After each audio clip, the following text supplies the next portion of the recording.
semuanya, kita langsung mulai aja untuk pertemuan hari ketiga. Eh, Kayaknya udah kumpul semua nih untuk teman-teman. Untuk tugasnya gimana? Ada yang kendala nggak? Saya cek di sini yang ngumpulin ada. Bentar, tadi itu dicek web developer 1 2 3 4 5 6 7 8. Oh ya, di sini ada 8 orang yang ngumpulin. Kalau yang belumnya boleh nanti maksimal sebelum uji kom dimulai. Nanti digabung aja sama tugas ketiga.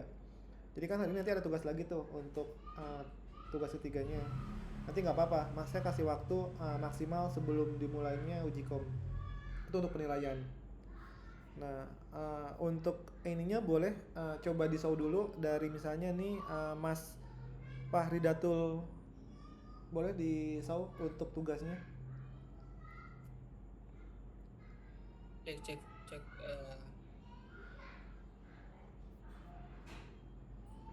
tugas saya apa ya? Boleh, boleh dicoba Bang, disauin Mas tugasnya.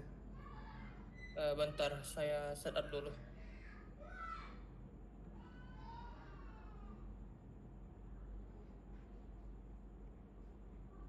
Soalnya tugas ini baru pertama kali juga dipelajarin Mas ke Laravel Hmm. 12 sama berisnya. Oh, ini pakai Breeze. Pakai berarti Iya, pakai ini ya, pakai Blade atau pakai apa? Liveware. eh beris blade aja Mas. Ah, masih Blade. Iya, pertama kali karena biasanya kan saya mainnya di Bootstrap sama itu ya sama SB admin juga kan. Hmm. Dan ini pertama kalinya main main di Breeze, main Tailwind apa semua lah. Bagus nih. Jadi emang harus keluar dari zona nyaman yang biasanya bootstrap, kita harus pelan-pelan migrasi ke Tailwind. Terus yang ngikutin trennya juga. Nanti starter kitnya yang sebelumnya misalnya pakai Breeze atau Jetstream sekarang udah menggunakan SADCN itu. Karena Iya, kita harus tapi update juga. tapi lumayan belum ini sih Mas, belum belum kompleks itu sih Mas, hanya bertahan di ini aja. Iya nggak apa pelan-pelan. Soalnya pasti ada kendalanya sih. Nggak semudah langsung pakai ini, wah lancar. Pasti ada. Oh ini gimana ya? Bikin sejajar aja kadang bingung. Kalau di Bootstrap pakai misalnya pakai Plex ini, kalaupun di Tailwind seperti apa gitu. Kayak grid aja kan kadang masih bingung gitu. Kalau di Bootstrap kan tinggal raw, kolumnya di setting berapa. Nah, kalaupun misalnya di Tailwind seperti apa kan kadang kita di awal-awal masih bingung gitu.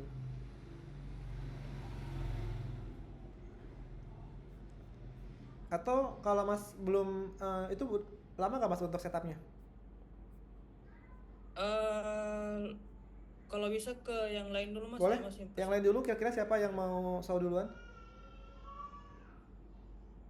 Mas Mario, Mas Aryo, Mas Muhammad Raka, Erpan, Waldemar, Albar atau Regi? Boleh kalau mau saw dulu?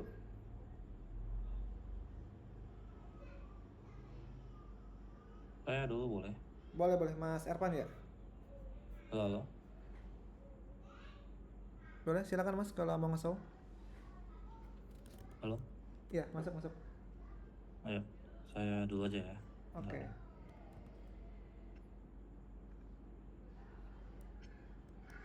Share screen aja nih ya. Boleh, boleh share aja Mas.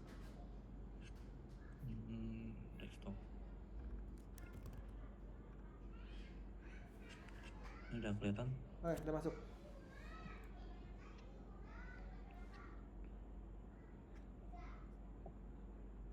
Ini udah kelihatan, Mas? Udah masuk Udah. Mas. Nah, saya kemarin nerusin yang sebelumnya aja sih, Mas, sebenarnya. Hmm. Jadi, saya bikin namanya Library Management System gitu. Iya. Jadi di sini mengelola buku dan peminjamannya. Di dashboard kita ada statistik dari bentar. Statistik dari total bukunya, buku Hmm. yang tersedia, peminjaman yang aktif berapa sama yang telat mengembalikan berapa gitu.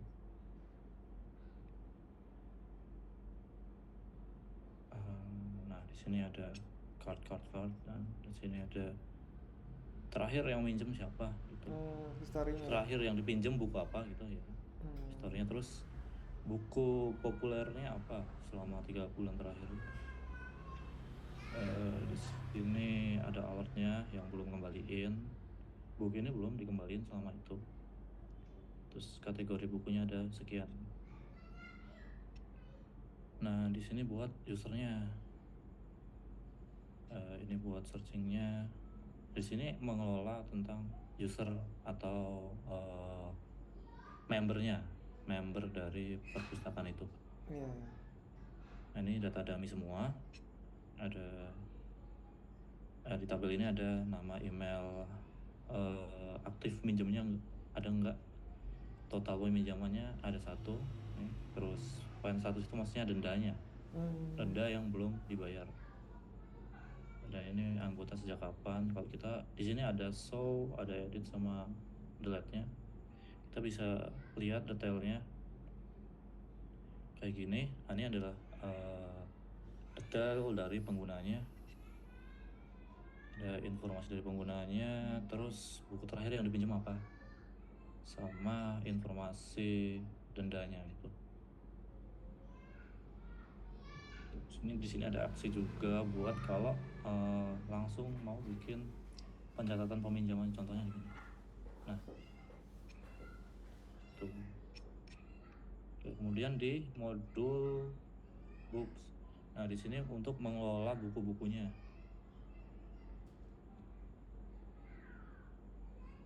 Nah, di sini kita bisa buat lihat detailnya sama edit dan delete. Kalau kita lihat detailnya di sini bisa kelihatan informasi dari bukunya beserta covernya kalau kita upload.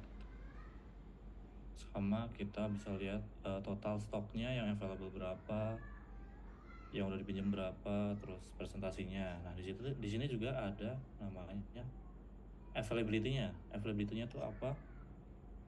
Kalau contohnya mana ya? Ini kan statusnya maintenance ya, makanya jadi nggak available juga. Lalu kemudian ini untuk mengelola peminjamannya di sini di borrowing. Nah, di sini adalah list dari peminjamannya. Ada informasi di atas ini card terkait tentang jumlah peminjamannya dan semacamnya. Nah, tiap menu-menu itu udah disediain fungsi buat searching gitu. Ini bisa by peminjamnya, email, telepon, ataupun bukunya. Contohnya kita tulis siapa ya? Roland. Nah, nggak ada. Bisa dulu. Nekwe, Irwan.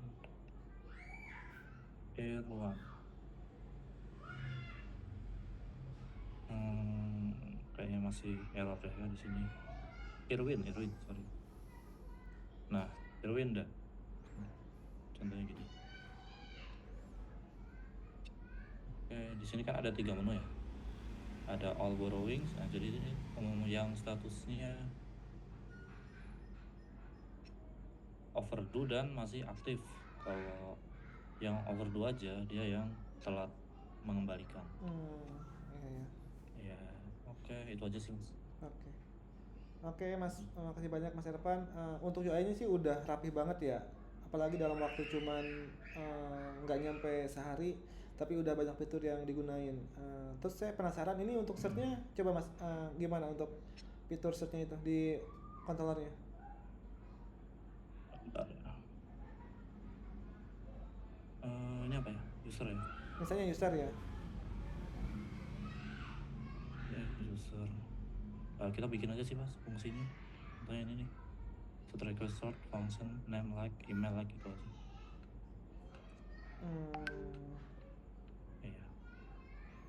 Ya, bikin fungsi sendiri aja sih sebenarnya. Oh, ini statusnya dia banyak ini juga ya. Sebenarnya sekarang tuh ada di RP12 bisa nge-where kayak search itu kan pakai where or where gitu.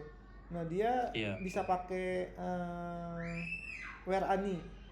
Where ani itu bisa kolom Where apa aja yang any. mau di like-nya. Oh, Ya, terus iya. biasanya tuh kalau saya sendiri daripada kita menggunakan if kayak gini, saya biasanya menggunakan when. Misalnya nih Where? query when request search. Jadi itu udah mewakili if juga sebenarnya. Oh, oke. Berarti bisa disederhanain lagi ya ini di Jadi lebih nggak usah pendekin ada lagi gitu. if ini kan kelihatan biasanya kalau teman tuh pakai when jika ada requested berarti dijalankan query-nya. Oke, coba ke bawahnya mas, ke bawahnya. Enggak, tadi yang search-nya ke bawahnya. If oh ya, order by Pagenet. Ya ya ya. Warehouse wait. Udah oke sih sebenarnya. Apalagi Ya. waktunya kan singkat tapi udah banyak yang Iya. ada relasi juga. Kalau ngambil dalam relasi gimana tuh mas? Berarti kita bikin di modelsnya aja. Ngambil data relasinya misalnya user relasi ke apa tadi relasinya ke borrowing Nah, ini misalnya. kan ada with nih. User with borrowing gitu. Ngefilternya? Gitu kan kita ini apa ya? User ya. Ya user. Nah, contohnya ini has many, active borrowing aktif gitu. Ini sih. Ya. Oke, udah cukup Ini mas, terus. udah detail banget untuk tugasnya udah bagus banget. Siap, makasih banyak mas Ervan. Oke, terima kasih atas waktunya buat presentasi. Boleh, yang lain ada lagi?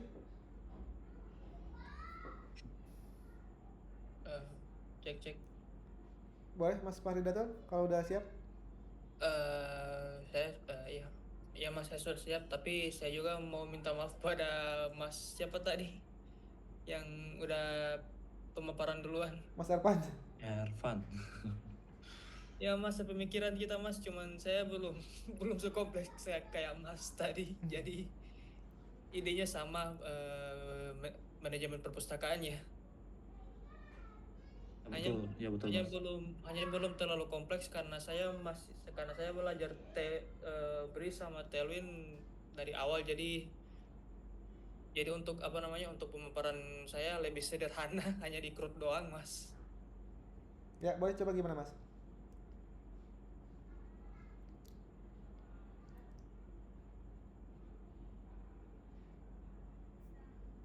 Kita per orang biar nggak terlalu lama 5 menit aja ya, biar semuanya kebagian. Biar nanti kita lanjut praktek. Udah kelihatan nggak mas? Udah masuk. Iya. Nah, di sini kan halaman pertama buat login. Di sini loginnya saya bikin dua kondisi, bisa login menggunakan username atau menggunakan email. Contohnya mungkin kalau ke super admin, bentar saya juga lupa shadernya mana ya?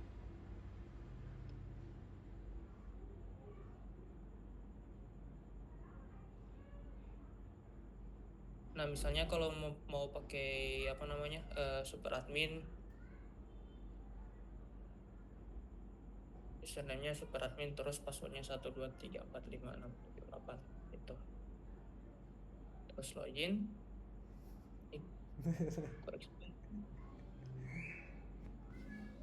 Biasa itu mas, kadang kita kalau pas mau show project atau ini ada aja kendalanya. Iya. Bentar. Di back dulu mas, di refresh. Salah ya, admin purpose kayaknya, coba ya.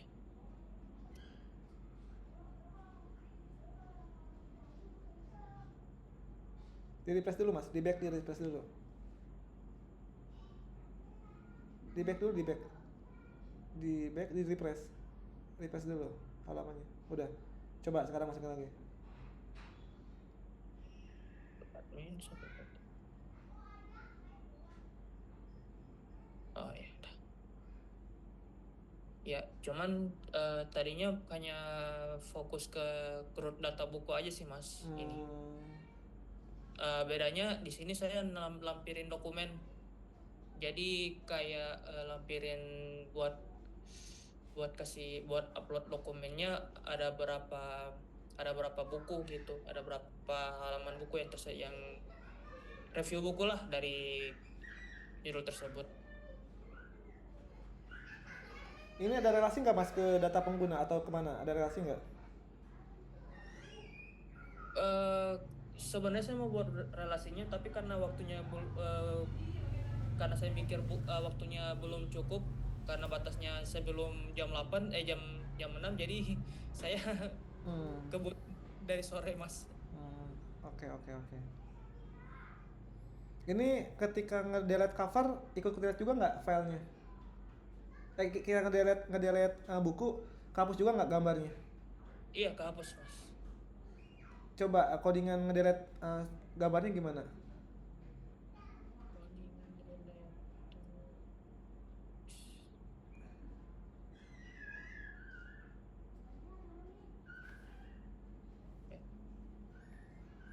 Kadang kan biasanya suka lupa gitu, kita ngupload gambar tapi pas di delete dia gambarnya tetap jadi sampah gitu. Nah apakah ini Hanya lebih ke ini sih Mas, saya implementasi soft delete aja. berarti gambarnya tetap ada di storage? Iya, tetap ada, karena kemungkinan apa namanya, mau meminimalisir ada kesalahan-kesalahan, tapi kalau kalau hapus permanen kan jadi nggak bisa ke backup juga kan. Iya iya benar-benar. Ya, ya. Bagus juga sih menggunakan soft delete. Iya. Jaga-jaga terus saya biar juga aman. terus saya juga pakai library Spenti buat permission Mas, jadi belum belum belum belum semua ini ROS permissionnya saya belum buat. Iya iya. Oke sih udah cukup. Makasih banyak Mas Fahridatul. Nanti mungkin bisa kembangin Ya, lagi untuk fitur-fiturnya kayak tadi mau nambahin role permission itu lebih bagus lagi gitu. siap Mas, siap Mas, Siap, saya makasih banyak usahain. Mas. Siap, terima kasih Mas. Onta.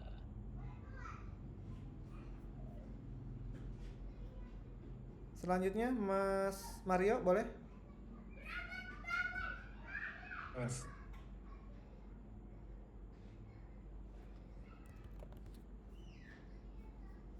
Mas Mario apakah mau nge-sound?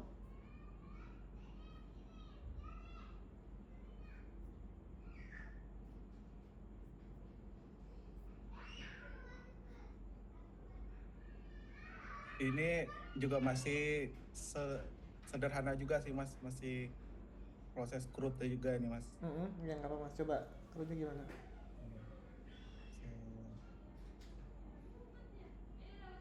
Oke. Nah, ini menggunakan admin LTE Mas. Iya. Oke. Kita coba login ya.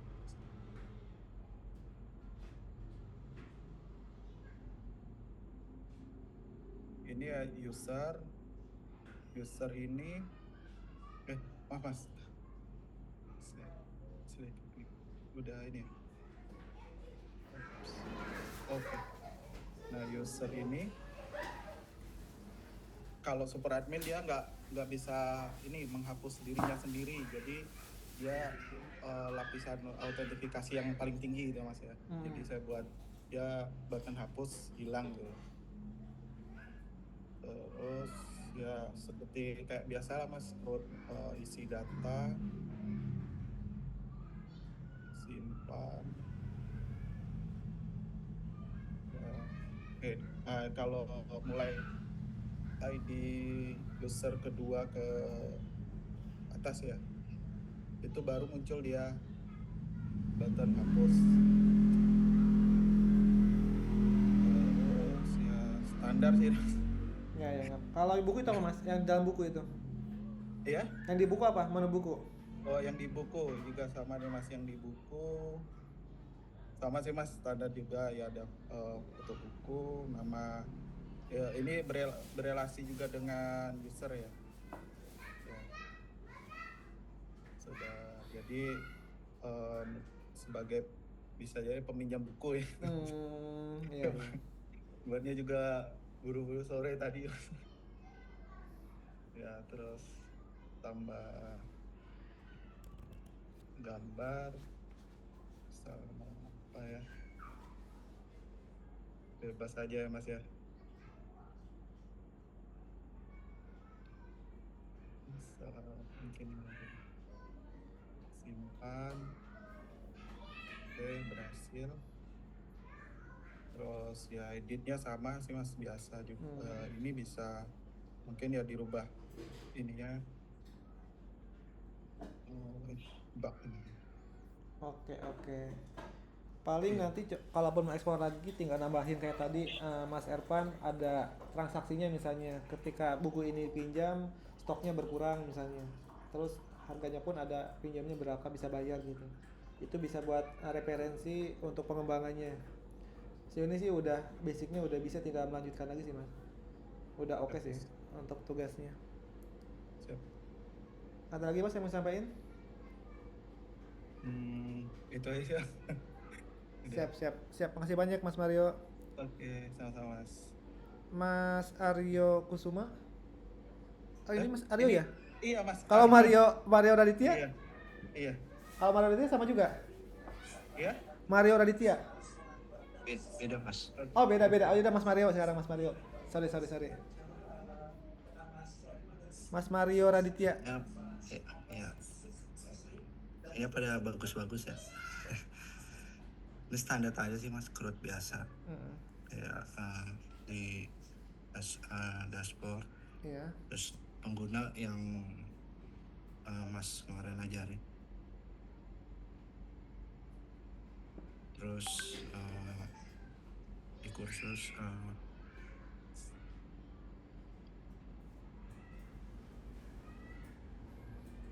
mencatat judul, instruktur, durasi, dan deskripsi. Gitu sih Mas. Oke. Ini udah ada relasinya belum Mas? Kenapa? Udah ada relasinya belum? Belum. Oh, belum. Mas. Buru-buru sih. Oke. Gitu sih Mas. Validasinya coba jalanin. Muncul nggak error validasinya?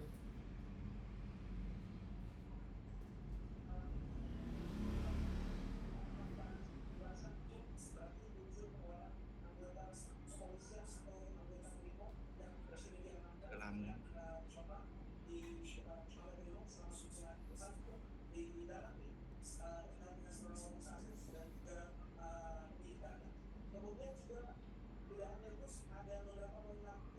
Validasinya menggunakan langsung di controller apa dipisah Mas? Kayak kemarin? kemarin. Oke kemarin. Berarti buat validasi Iya. untuk kursus. Iya. Oke. Udah lama ya. Oke, paling nggak apa-apa Mas, udah cukup untuk tugasnya, udah lumayan bagus. Paling nanti tinggal explore aja untuk penambahan fiturnya, kayak misalnya kayak tadi ada transaksi kursusnya, ada role permissionnya itu lebih bagus lagi. Siap. Makasih banyak Mas Siap, Mas. Mario. Ya. Selanjutnya sama-sama. Mas Muhammad Raka boleh?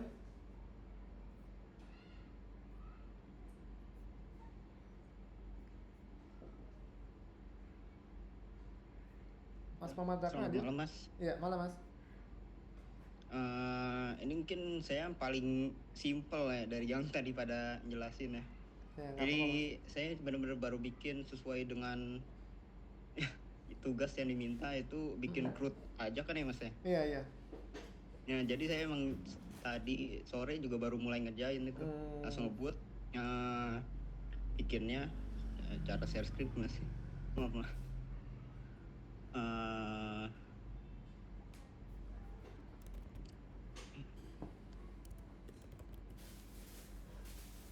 Oh ini benar. Ini mungkin saya kayak laporin hasil belajar saya mungkin ya Mas. Ini saya benar-benar cuma bikin CRUD aja Mas. Halamannya begini. Ini bikin add book. Ini add-nya kan, create-nya, ada edit sama delete, benar-benar bikin CRUD aja Mas. Jadi saya baru belajar dulu tadi Ya. Untuk instalasinya tuh saya pakai PHP-nya itu lewat ini mas, apa, Hort ya, Laravel Hort. Apa hot? Di situ kan dia langsung PHP sama komposernya langsung keinstall mas. Mm-mm. Ta- Ini SB pakai bikin sendiri mas untuk sidebarnya? Iya, bentar, saya mau nge-share codingan kali mas. Jadi saya tadi belajar pakai Laravel Hort itu langsung install PHP-nya sama ini. Terus untuk database saya langsung pakai database SQLite ya. Oke. Langsung bener-bener kilat gitu mas kerjanya mas. Iya. Langsung aja ya. Nah paling saya bisa nge-share hasil belajar saya itu kan untuk itunya aja saya cuma bikin dari view-nya aja, saya cuma bikin layout-nya doang tadi kan. Untuk booknya doang sama CRUD-nya aja nih, dari create, edit, delete. Iya. Kurang lebih gitu aja sih mas. Siap. Udah oke sih mas, tugasnya kan yang penting bikin CRUD ya. Paling nanti kalau ekspor coba tambahin untuk search-nya, misalnya search by judul atau search by author, nanti bisa diekspor untuk pencariannya. Oke, makasih banyak mas Raka udah nge-show tugasnya. Oke. Selanjutnya mas Waldemar.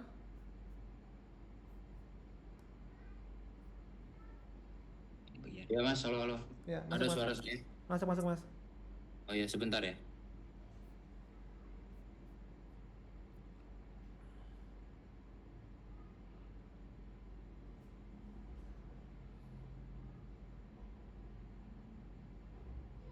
Ya, masih ke mute mas. Udah kelihatan belum? Oh, masuk. Masuk, oke. Jadi di sini saya emang ngelanjutin yang kemarin dipraktekin sama Mas Rizal aja ya. Iya mas. Cuman di sini ada penambahan buku. Nah, di sini ada buku, udah dari tugasnya sih udah saya tambahin sidebar buku. Terus di sini ada view indeksnya untuk daftar bukunya. Ada juga aksi buat edit hapus. Nah, di sini ada tambah buku. Nah, di sini udah ditambahin validasinya juga. Jadi dia nggak jalan kalau datanya nggak diisi. Iya. Saya contoh diisi ya. Misalnya harga, misalnya stoknya 2. Nah, sini juga saya ada upload gambar ya. Simpan. Nah, dia udah bertambah. Buku berhasil ditambah. Nah, sini juga ada fungsi edit. Misalnya kita hapus 12-nya. Kalau gambar dia opsional, no label. Jadi bisa diganti atau enggak di skip gitu. Oke. Jadi dia bisa langsung berubah. Buku berhasil diperbarui. Nah, kemudian tombol hapus juga, bikin hapus, dihapus. Nah, di sini hapusnya itu udah sama ininya ya, udah sama storage-nya. Gimana coba mas? Sama ininya, filenya, jadi biar nggak numpuk makan storage juga. Visual Studio Code-nya kelihatan nggak? Belum ya, sebentar.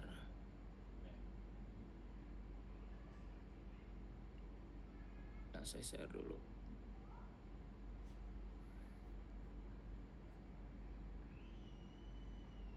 Udah kelihatan ya? Udah. Coba. Ini saya controllernya, ini fungsi index ya. Pakai paginet, sini create, di sini store. Nah, kebetulan saya kemarin dapat pelajaran baru juga ya, bisa pakai request dari sini. Jadi saya pakai. Jadi ada rule sama message-nya bisa di custom parameter. Iya.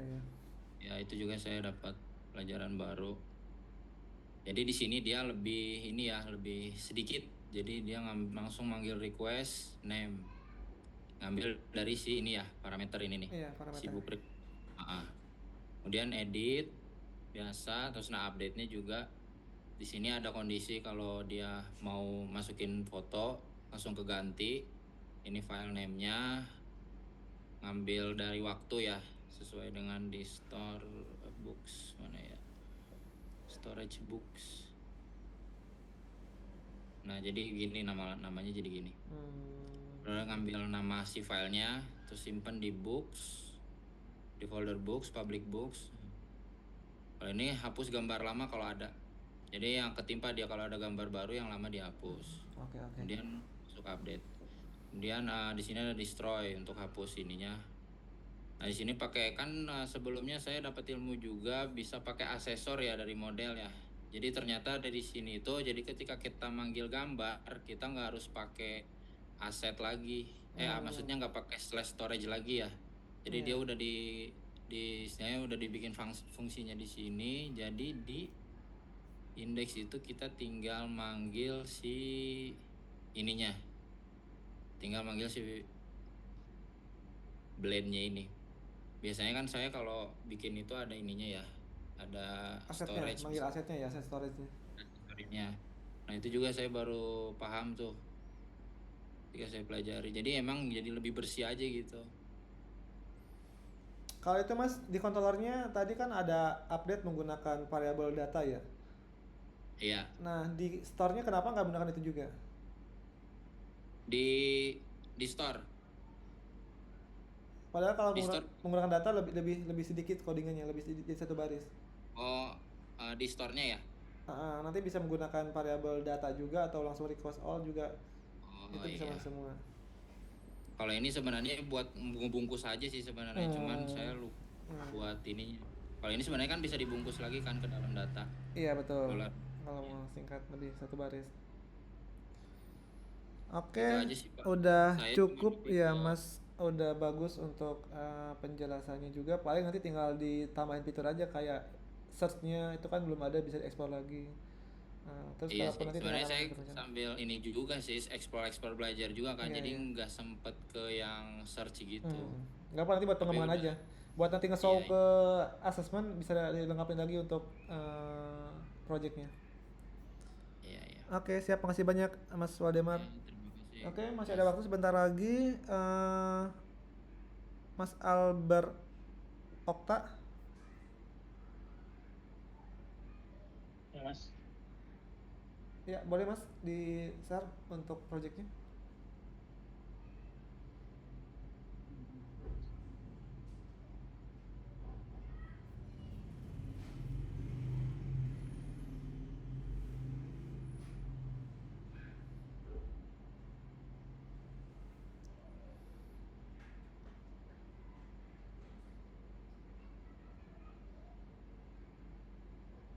cuman perut biasa gini aja Mas, sama Iya. horse,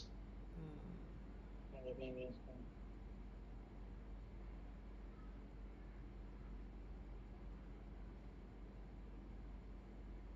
Misalnya ada simpanan dari request yang kayak dibuat alatnya.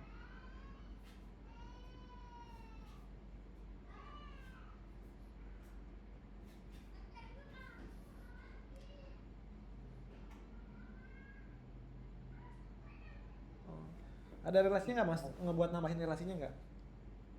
Oh nggak ada Mas.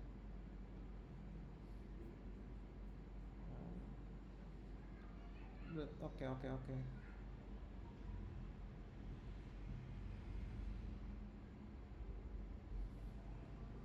Oke, ada lagi yang mau disampaikan Mas Albar atau udah cukup? Tidak ada Mas, cukup Mas. Siap. Makasih banyak Mas Albar untuk nge-show tugasnya. Nanti tinggal bisa ekspor lagi. Apakah mau menggunakan masih Paginet atau data tables nanti bisa dikembangkan ya. Selanjutnya Mas Regi. Ya, siap Mas, sebentar Mas.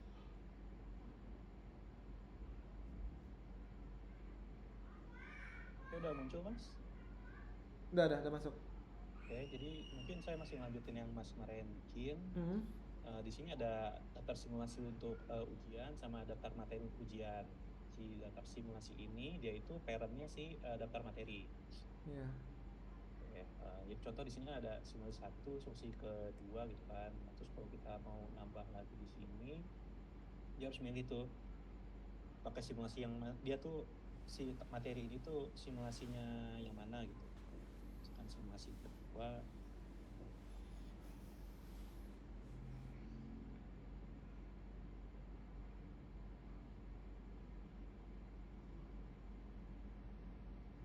Oke, masuk, terus masuk DB-nya juga. Ya ID-nya 3 ya. Iya, masuk. Ya, dia nyimpan si ID-nya, tapi yang ditampilin di sininya ini judul simulasinya. Oke. Mungkin baru gitu doang sih mas. Siap. Udah cukup sih mas untuk tugasnya kan nggak terlalu ini juga. Paling ya nanti untuk nge-show atau uji kom bisa ditambahin lagi untuk fitur-fiturnya kayak search atau upload image gitu supaya lebih mendukung gitu. Oke, makasih banyak Mas Regi. Yo, terima kasih mas. Selanjutnya Mas Yudi terakhir.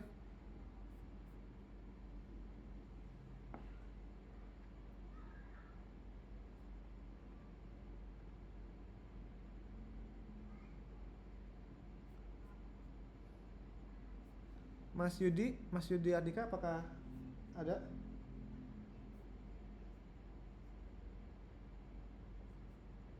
Mas Yudi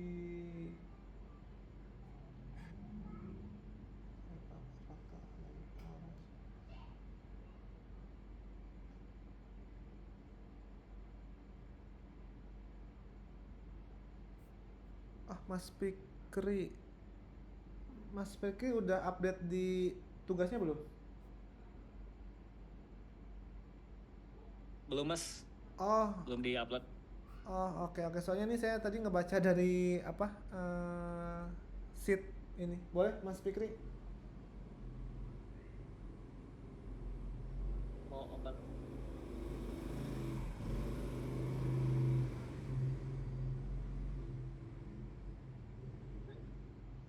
Izin mas, izin share screen sebentar. Desktop. Oke baik, selamat malam Mas Syarijal dan selamat malam buat teman-teman semua.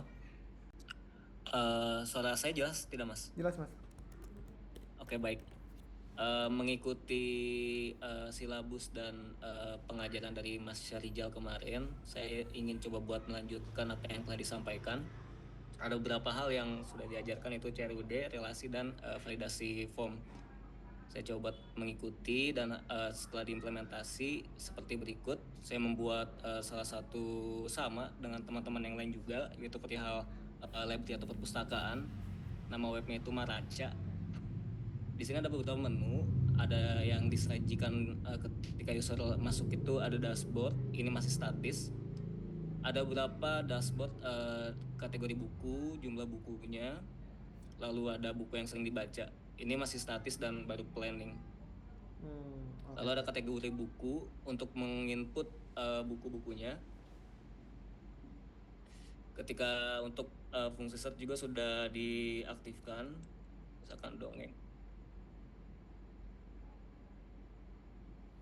Ini tekan tampil dongeng. Lalu untuk tambah data berbentuk modal, saya lampirkan bintang merah, artinya user harus wajib isi. Menggunakan input sudah menggunakan required, dan saya juga menggunakan validasi dari requestnya. Misalkan untuk kategori.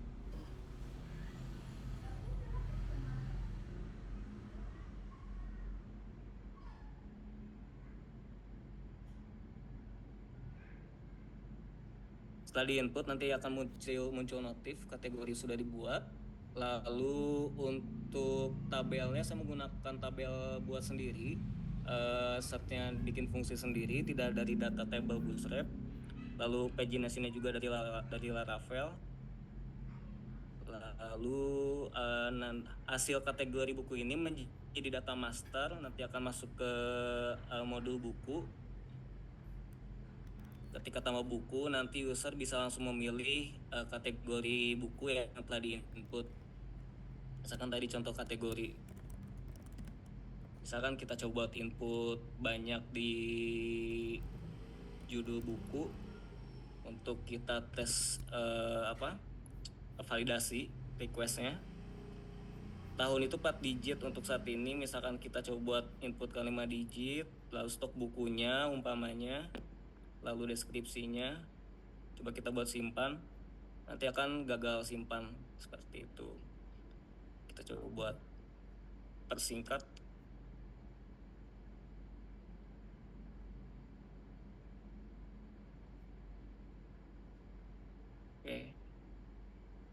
kita simpan. Yes.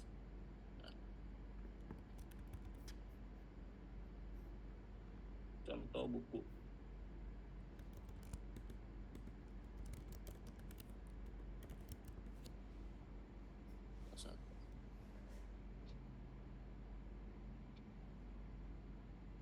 Nah, nanti akan masuk notif buku sudah dibuat. Misalkan ini juga bisa di search. Saya menggunakan fungsi search onware di controller. Misalkan di sini di run, nanti akan tampil. Di sini juga udah ada fungsi edit dan delete. Nah, tujuan untuk pengembangannya banyak sama kayak teman-teman. Cuman saya coba buat mengikuti yang telah disampaikan Mas kemarin. Siap Mas. Seperti itu, Mas Syahrijal. Itu yang kategorinya menggunakan ajak atau gimana pas pop up itu? Coba tambah data kan modal. Pas kalau validasinya gimana? Validasinya? Ini menggunakan modal Bootstrap 5 Mas. Validasinya ketika dia nggak diisi gimana? Validasi backendnya munculnya? Oh, nanti dia akan tampil di sini alert. Oh, tapi hilang, modalnya hilang. Iya, modalnya hilang. Saya juga tadi ngulik-ngulik bisa pakai Ajax. Iya sih, PR-nya kalau modal disarankan pakai Ajax supaya ketika error itu nggak hilang datanya sama nggak hilang modalnya, paling agak PR juga. Ya, betul. Tinggal dipanggil if error ini aja. Nanti kan tinggal dipanggil apabila error, nanti minta tolong di show lagi modalnya. Iya, betul. Cuman karena dia nge-reload halaman, kemungkinan ya agak ribet sih nge-customnya, harus pakai Ajax gitu. Iya. Siap. Dari Mas itu ada lagi yang mau disampaikan? Mungkin cukup segitu Mas untuk sistem yang telah dikerjakan. Siap. Untuk tugasnya sih udah bagus, udah sesuai dengan ini juga, udah ekspor juga beberapa fitur, udah bagus sih. Tinggal dikembangin lagi. Tadi plannya kan mau ada detail ininya di bukunya gitu. Lanjutkan Mas, nanti supaya pas nge-show ke assessment lebih pede lagi. Siap, makasih banyak. Oke, baik Mas. Makasih juga Mas. Oke, yang belum mungkin nanti bisa menyusul, yang karena waktunya juga udah mau kita mulai ke praktek selanjutnya. Nanti di akhir kita ada untuk post test, untuk soal itu juga nanti masuk penilaian. Soalnya sama kayak seperti di awal, kayak di tes di awal kan ada kalau nggak salah 20 soal ya. Di akhir pun sama, itu untuk memastikan bahwa pembelajarannya masuk gitu. Nanti di sini pun ada respon umpan balik kalau teman-teman nanti ada saran dan masukan untuk istilahnya tutor selanjutnya. Kita langsung aja lanjut ke praktek lagi ya. Untuk pertemuan hari ini kita akan lanjutkan ke ngoding API. Sebentar, saya screen dulu.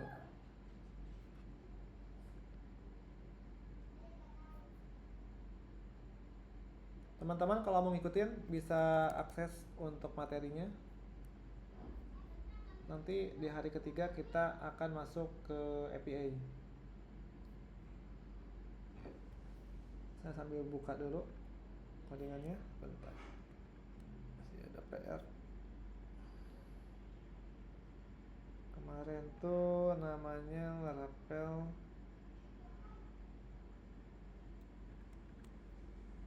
add dulu foldernya.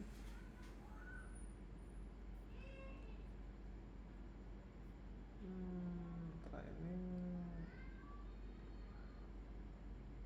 template.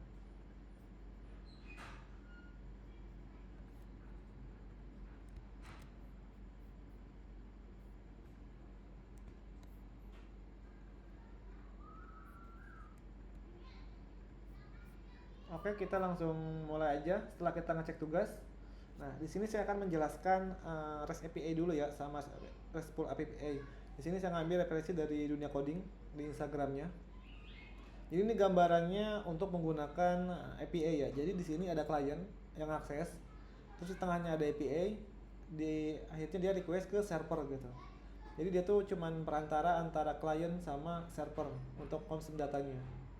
Nah, REST API sendiri di sini tuh singkatannya Representation State Transfer API. Sebuah Interupsi mas, oh, udah tapi belum. share screen. Screen-nya belum muncul mas. Wait, sorry. Sekarang udah muncul? Sudah. Oke, ini kalau teman-teman mau ikutin nanti ada di GitHub saya. Di sini hari ketiga ya untuk materinya. Jadi untuk gambarannya, untuk REST API ini di sini ada klien yang akses, di tengahnya ada API untuk nge-request ke server gitu. Nanti jadi dia tuh misalnya klien minta A, dia request ke server, nanti server ngasih respon, oh A-nya dibalikin lagi misalnya, where-nya misalnya. Jadi dia tuh perantara. Nah, di sini untuk teorinya atau keterangannya REST API adalah Representation State Transfer API. Adalah sebuah arsitektur komunikasi yang digunakan dalam pengembangan web. Nah, di sini pun ada RESTful API. Nanti ada bedanya ya antara REST API sama RESTful API. Kalau RESTful API adalah Representational State Transferful API adalah implementasi dari prinsip-prinsip REST. Sebenarnya secara outputnya sama, dia istilahnya penengah, cuman nanti ada aturannya yang sedikit berbeda. Contohnya di sini untuk REST API, untuk menggunakan get di sini book ngirim parameternya ID 20. Untuk post pun misalnya add book. Nah, sedangkan di RESTful API dia lebih teratur. Misalnya nih getnya tuh books slash ID-nya 20. Begitupun dengan post. Nah, dia lebih terstruktur gitu dibanding REST API asal nggak ada penyaturan gitu, bebas. Dalam RESTful API, URI atau URL ini dirancang lebih tertata menurut hierarki, sedangkan REST API bisa memiliki URI yang kurang konsisten. RESTful API juga lebih memanfaatkan metode HTTP dengan cara yang lebih sesuai dengan prinsip REST menggunakan metode HTTP untuk operasional CRUD, create, update, read, delete. Nah, di sini sumbernya kalau teman-teman yang akses ada Instagram Dunia Coding. Nah, sekarang karena kita menggunakan Laravel, kita akan menggunakan Laravel Sanctum.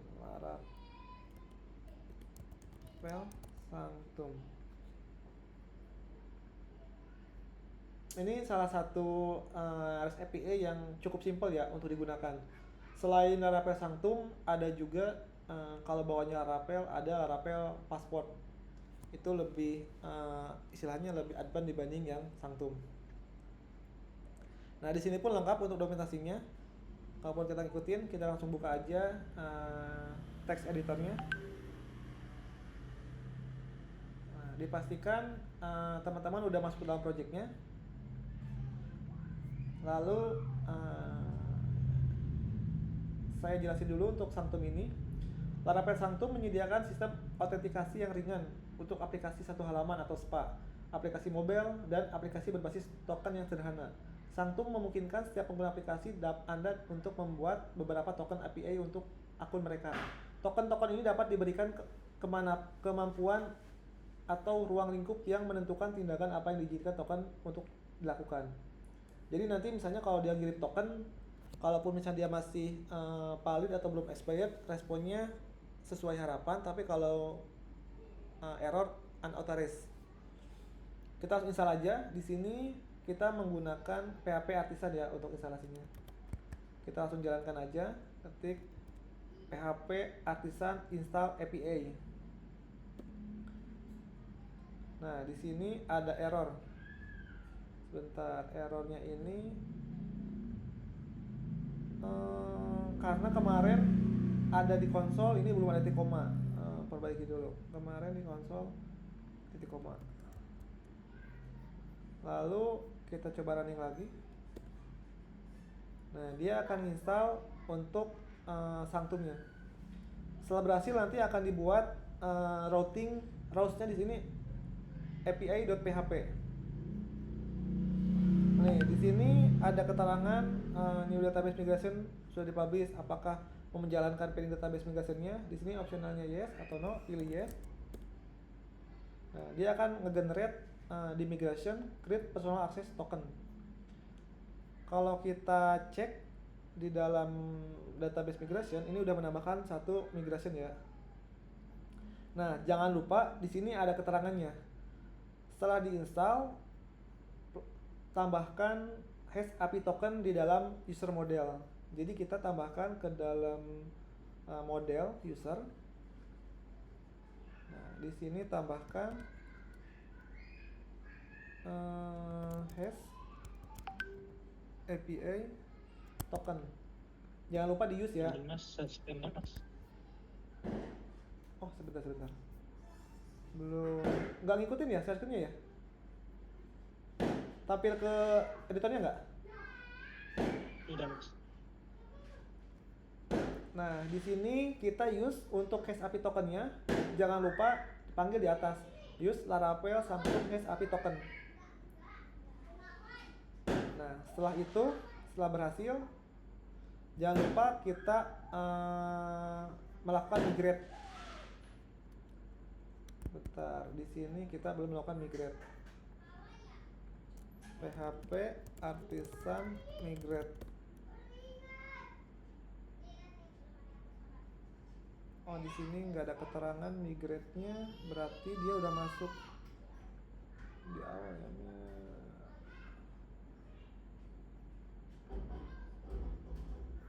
Coba cek di tabelnya, apakah udah ada? Harusnya.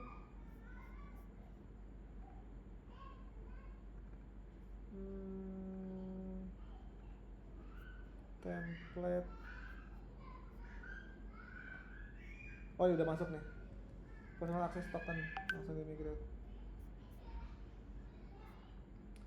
Nah, setelah itu ini referensi masih belum update, harusnya 12. Setelah kita install Sanctumnya, kita akan membuat RESTful API authentication dan register user. Jadi nanti kita akan generate token ketika dia berhasil register misalnya, atau nanti dia login generate token juga. Izin mas, share screen-nya ke saya atau ini apa gimana? Nggak ada soalnya. Agak Iya delay mas, ya? share screen-nya belum muncul. Bentar, kok agak delay ya? Sebentar. Sekarang udah muncul? Belum mas. Oh cepat. Udah. Nah, di sini kita akan membuat RESTful API authentication dan register user. Jadi nanti akan belajar untuk memproses authentication menggunakan Sanctum. Jadi saat login nanti dia generate token. Token itu akan digunakan untuk istilahnya nandain itu user siapa yang login gitu. Nanti teman-teman bisa mengakses Postman untuk ngetes API-nya, atau yang lain yang lebih ringan, apa ya, saya lupa lagi namanya. Selain Postman ada juga, cuman kalau saya biasanya pakai Postman. Nah, kita akan langsung aja buat controller. Di sini membuat controller API/out controller. Kita buka codernya. Ikut kebuka nggak ininya? Kode editornya? Kebuka mas, aman. Oke. Di sini kita menjalankan PHP Artisan Make Controller API Out Controller. Kalau kita running, nah nanti akan membuat HTTP controller API Out Controller. Nah, di sini seperti biasa udah pasti nanti bikin function untuk function login dan register. Coba kalau kita ikutin lagi untuk mempercepat ngodingnya, di sini saya jelasin dulu. Kita akan membuat dulu function register. Kita copy paste dulu untuk registernya, nanti saya jelaskan untuk detailnya. Nah, di sini saya menggunakan validator. Jangan lupa setiap menggunakan istilahnya itu harus dipanggil use-nya. Kita use validator sama hash-nya. Nanti saya jelasin apa bedanya menggunakan validator sama validasi request yang kemarin kita buat. Nah, di sini ada kondisinya, jika dia gagal responnya 400. Ini bisa kita sesuaikan ya. Lalu di sini nanti kita akan nge-create data usernya. Nah, setelah ini berhasil, nanti user tersebut akan create token. Namanya ini bisa sesuai kebutuhan teman-teman, mau device atau apa bisa sesuaikan. Baru plain text token. Nah, setelah ini berhasil, jika usernya ada, dia akan kirim token type-nya bearer, akses tokennya token yang tadi di-generate, lalu usernya user siapa nih yang di-generate, baru message-nya berhasil register misalnya. Ini bisa disesuaikan dengan kebutuhan teman-teman di lapangan ya sebenarnya. Mau seperti ini atau misalnya itu bebas ya, nggak ada aturannya harus kayak gini. Biasanya bisa juga dibuat helper, bahwa ini kan nanti berulang nih, bisa juga ditambahin helper sendiri untuk responnya. Nah, jika dia nggak ada, dia false, suksesnya false, statusnya 409. Nah, lanjutan kita coba ke bawah, tambahin dulu di routingnya. Bentar, di sini untuk routingnya langsung login register. Saya coba tambahin dulu di routing untuk API-nya biar kita bisa ngetes. Nah, di sini seperti biasa, route-nya metodenya post. Ini untuk login. Kita panggil juga untuk controllernya. Ini dalam API. app http controller API out controller login register. Oh iya, kayaknya ada yang kelewat di sini, lupa untuk menambahkan usernya. Usernya belum di-use. Use app model user. Kalau udah, kita bisa buka Postman-nya.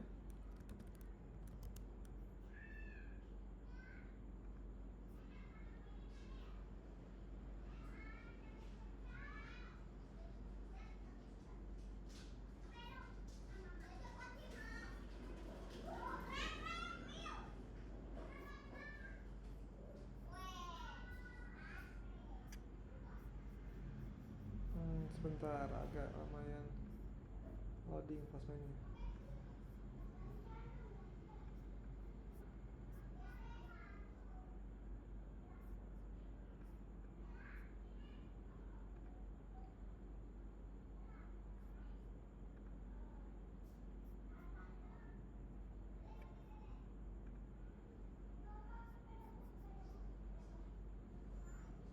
Kita login dulu untuk akun Postman-nya.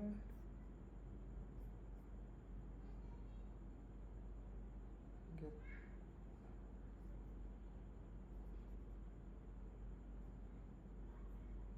Open, buka Postman.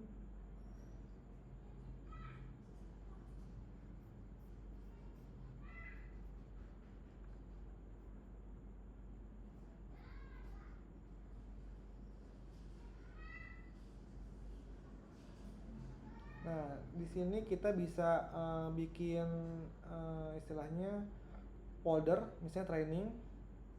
Dan training ini nanti kita akan membuat untuk register. Nah, lalu di sini URL-nya URL lokal /API /register. Nah, saya coba jalanin dulu untuk Laravel-nya. Artisan. Kita coba dulu untuk validasinya, seolah datanya nggak dikirim. Nah, jangan lupa di sini pilihnya body lalu pom data. Atau bisa juga kalaupun teman-teman ngirim JSON, di sini pilih JSON bisa juga. Cuma kalau saya biasanya pom data aja. Kita coba send.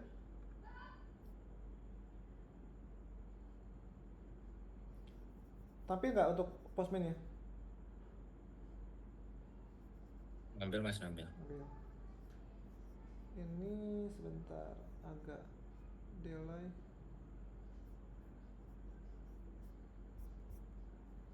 Oh, baru running.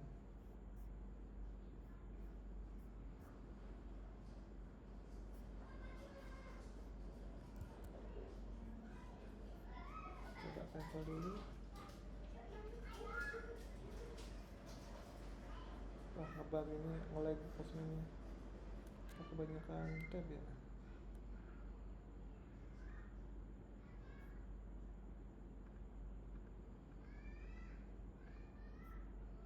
Kita coba buka lagi untuk registernya. Kita coba hit lagi. Screen-nya tertutup ya, Mas, Mas? terputus lagi share screen. Keputus. Aduh, sebentar.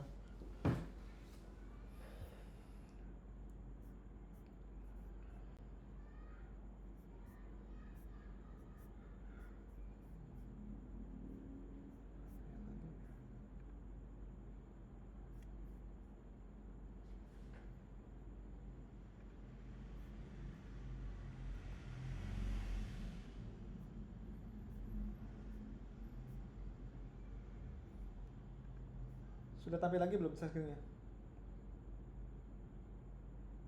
Sudah, Mas. Sebentar, ini kok agak delay ya untuk buka projectnya. Tes dulu akses.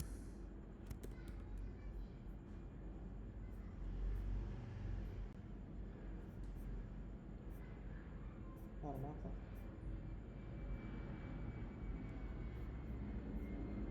Oh, berarti dari passwordnya ya agak.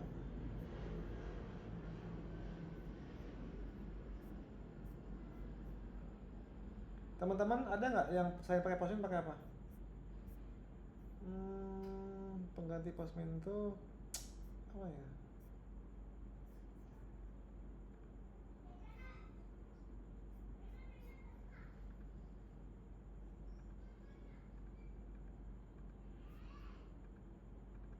Ini agak nge-lag nih, tuin passwordnya. Ya, di ini dulu, di squid dulu, tutup paksa.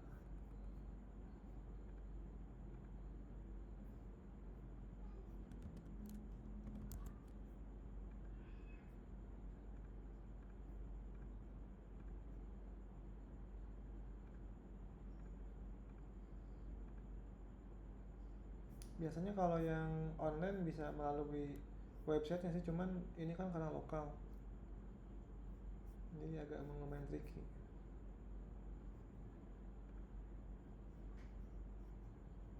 Kalau versi web mungkin Mas beda. Kenapa? Awal ada tuh kayak Epidoc gitu buat ngetes API, tapi dia versi web. Nambahin Maksudnya ini kalau dulu lokal. ya, nambahin satu library dari Laravelnya. Oh, itu nambah ini lagi ya, nambah library lagi. Oh, ini udah muncul nih, udah muncul.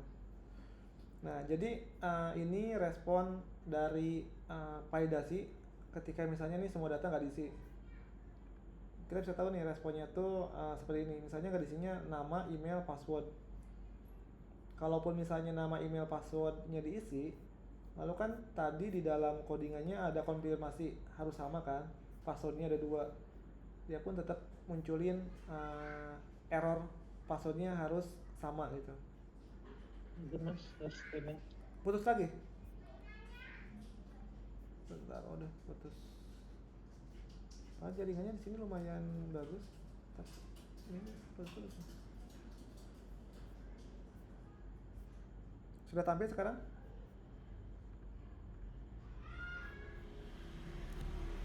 Udah. Ini error ketika datanya nggak dikirim. Jadi kita tahu nih, oh bentuknya seperti ini gitu. Untuk ngolah di frontend-nya seperti apa nanti disesuaikan. Nah di sini ada error 400. 400 ini kode yang dikirim dari controllernya. Misalnya kita pengen kodenya ganti ya 422 misalnya.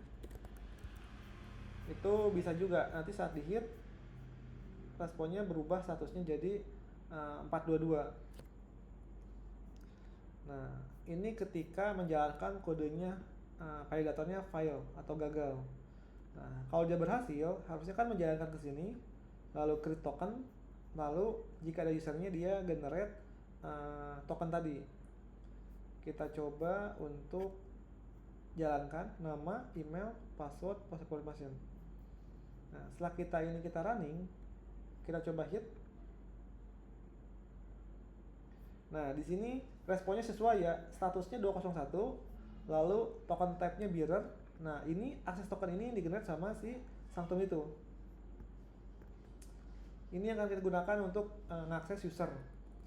Misalnya Mas, nih, putus lagi, Mas. putus lagi. Tapi suaranya jelas nggak suaranya? Suaranya jalan. Kalau suara aman mas, cuman ini aja yang selalu putus.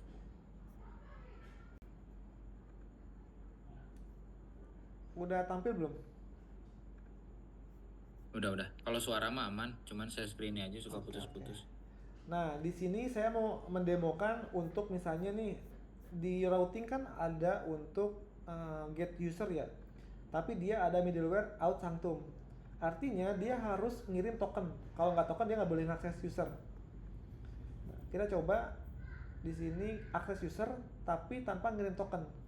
Responnya nih, message-nya unauthenticated. Jadi dia 401. Artinya harus ngirim token. Nah, ngirim tokennya gimana caranya? Di header itu ada authorization. Kita tinggal aktifkan. Nah, kalau tokennya nggak valid, biasanya dia nggak bisa juga. Dia masih dianggap salah nih, misalnya passwordnya salah misalnya. Nah, kita dapetin tokennya, pertama harus login dulu. Karena kita udah punya akun, misalnya akun yang ini kita masukin ke login. Di sini email juga. Oh, sorry, kayaknya belum ada vaksin loginnya ya. Kita gunain token yang diregister aja deh di sini. Ini sampling tokennya ya. Kita copy, masukin ke dalam user, tambahkan. Nah, di sini kadang sering keliru nih. Maksud tuh nggak kelihatan errornya tapi nggak masuk. Karena di sini ada mirror spasi. Kadang di front end, oh ini udah ngirim kok tapi nggak masuk ya. Ternyata ini kurang spasi gitu. Kita coba kirim. Nah, kalau berhasil, dia 200 datanya muncul. Tapi kalaupun misalnya ada kayak tadi salah ngirim, nih dia nggak masuk karena di sini nggak dianggap. Ini saya sering banget kalau ngoding atau tektokan sama orang front end gitu. Ini udah dikirim tapi kenapa nggak masuk? Ternyata ada spasi yang nggak kelihatan gitu. Ini untuk generate token sama akses tokennya. Nah, selanjutnya setelah kita membuat register, kita akan membuat untuk login ya. Untuk loginnya di sini ada untuk samplingnya, kita akses aja. Kita bikin public function login.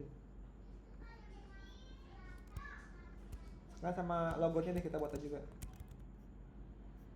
Di sini kita tinggal out controller, kita bikin di bawah. Nah, jangan lupa kita ubah aja nih ke 422 biar sama. Hash-nya juga ini ada. Lalu di sini exception-nya kayaknya perlu di-import ya. Exception-nya oh ini use exception.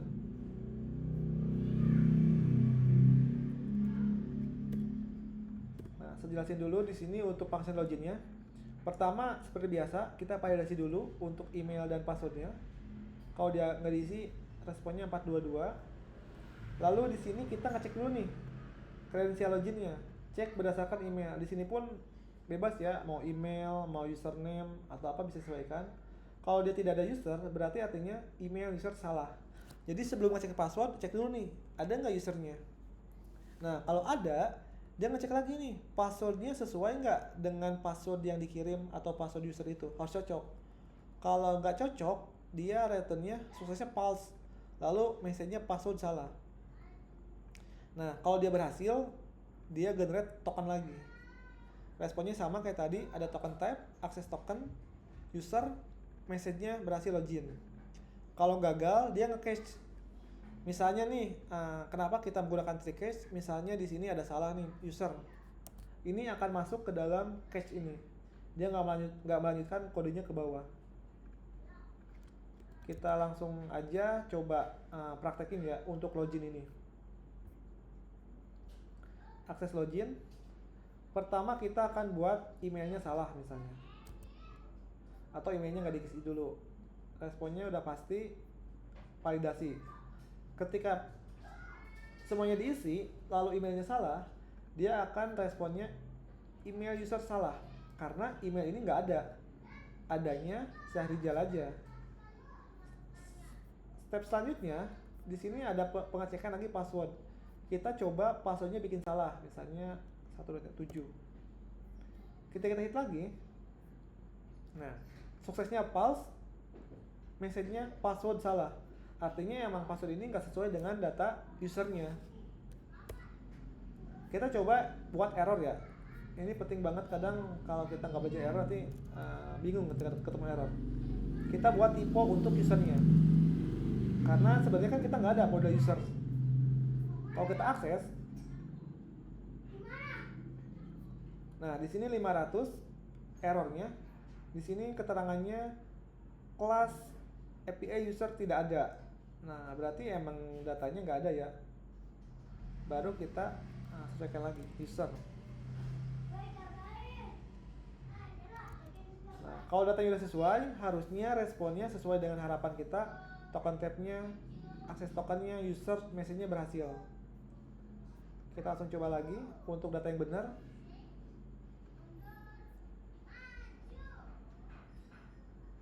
Nah, di sini tokennya berhasil di-generate. Ini ID ini dia terus bertambah. Yang sebelumnya 1 sekarang jadi 2. Artinya dia bisa diakses untuk tokennya ini. Kalau kita coba akses token tersebut,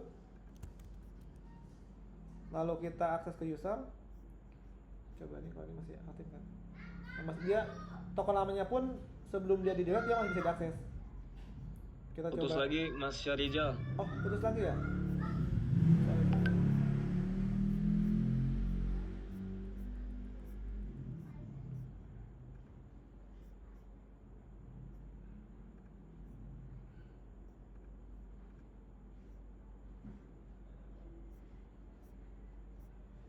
Udah tampil lagi belum? Udah. Nah, di sini kita akan menambahkan, tadi kan udah login. Kita coba akses loginnya apakah berhasil. Dengan ininya 2. Di spasi. Ini jangan lupa besar kecilnya ya, ini sangat berpengaruh. Beernya ini. Nih, kalau dia berhasil, responnya 200. Kalau kita buat gagal, misalnya 3-nya. Responnya unauthenticated.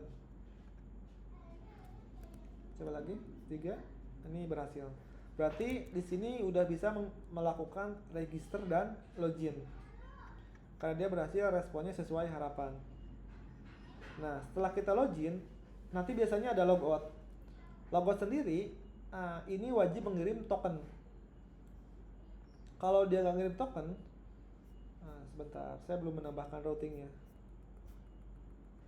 Kita menambahkan routing untuk logout.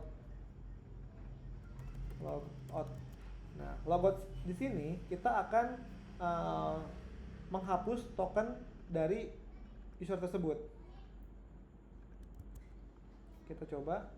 Kita coba dulu versi errornya ya, tanpa ngirim authorization. Kita hit. Oh, di sini errornya dia tokennya 0 karena harusnya kan kebaca dulu nih usernya. Defaultnya ini usernya ada dulu karena dia belum ngirim token, jadi nggak dianggap ada. Saya coba cek dulu di sini dimasukin ke dalam sanctum harusnya.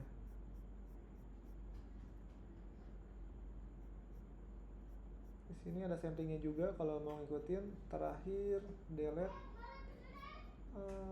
Delete belum ada ya. Saya coba tambahin aja di routing ini, tambahin middleware.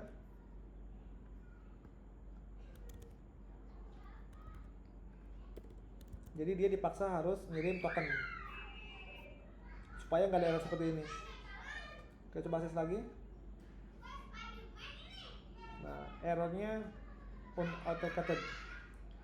Kalau kita kirim tokennya, kita coba kirim token. Yang ini kita copy paste token yang tadi login. Lalu kita masukin ke dalam headernya. Lalu kopas untuk tokennya. Kita coba hit. Nah, di sini berhasil logout. Harusnya ketika dia berhasil logout, ketika tadi dipakai lagi di user sini, dia udah nggak aktif lagi. Karena dia udah di-delete tokennya. Nah, ini perihal untuk login, logout, login, register dan logout. Sampai sini ada yang ditanyain dulu nggak dari teman-teman?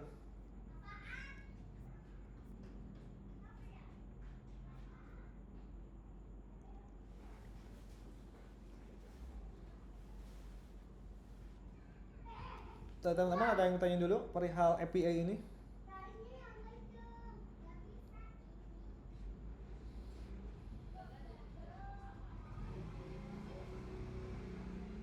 Kalau nggak ada, saya lanjut lagi ya untuk materinya. Nah, setelah itu di sini teman-teman ada detail untuk nyobanya sama kayak tadi di Postman, untuk responnya juga, untuk key value-nya, responnya juga sama tadi udah dipraktekin. Nah, lalu di sini kita akan membuat sampling SAPI-nya ya. Nah, harusnya sebelumnya kita udah membuat model, belum ada model user booknya. Kita bisa membuat untuk CRUD API-nya ya. Kalau kemarin kan CRUD-nya di dalam halaman web, sekarang API-nya yang kita buat. Di sini kita menjalankan PHP artisan make model book spasi dash m untuk menjalankan migration-nya. Kita langsung jalankan aja. Di sini buka lagi terminalnya, open in terminal. Kalau udah tinggal enter. Nah, setelah berhasil dibuat, di sini muncul. Baru di dalam migration juga kita cek migration books. Nah, ini kita akan menambahkan beberapa istilahnya kolom. Ada user ID, name, harga, stok, image. Kita tinggal simpan aja di sini. Di sini kita akan ngirim user ID yang login. Lalu di sini ada keterangannya. User ID untuk menyimpan ID user, melakukan tambah book, namanya untuk menyimpan nama, harga, terus stok sama image untuk menyimpan file yang diupload. Lalu seperti biasa kita menambahkan p-label ke dalam model book tersebut. Di dalam model kita tambahkan book ini protected p-labelnya ya. Nanti kita relasi ke dalam user. Setelah itu kita menjalankan migrate karena kita udah membuat migration-nya, lalu bisa menjalankan PHP artisan migrate. Nah, kalau berhasil di sini statusnya done. Lalu di sini menambahkan assessment untuk manipulasi data gambarnya. Langsung seperti ini. Kita menyimpannya dalam storage, dalam books, terus nama kolomnya, image. Lalu jangan lupa diimport untuk atributnya, karena di sini bukan atribut. Nah, setelah itu nanti kita akan menyimpan ke dalam storage. Contohnya seperti ini ya, domain, storage, books, terus nama filenya apa. Nah, di sini kita akan menggunakan resource ya, yang biasanya itu langsung di controller manggil modelnya. Sekarang nanti responnya di dalam resource. Contohnya di sini book resource.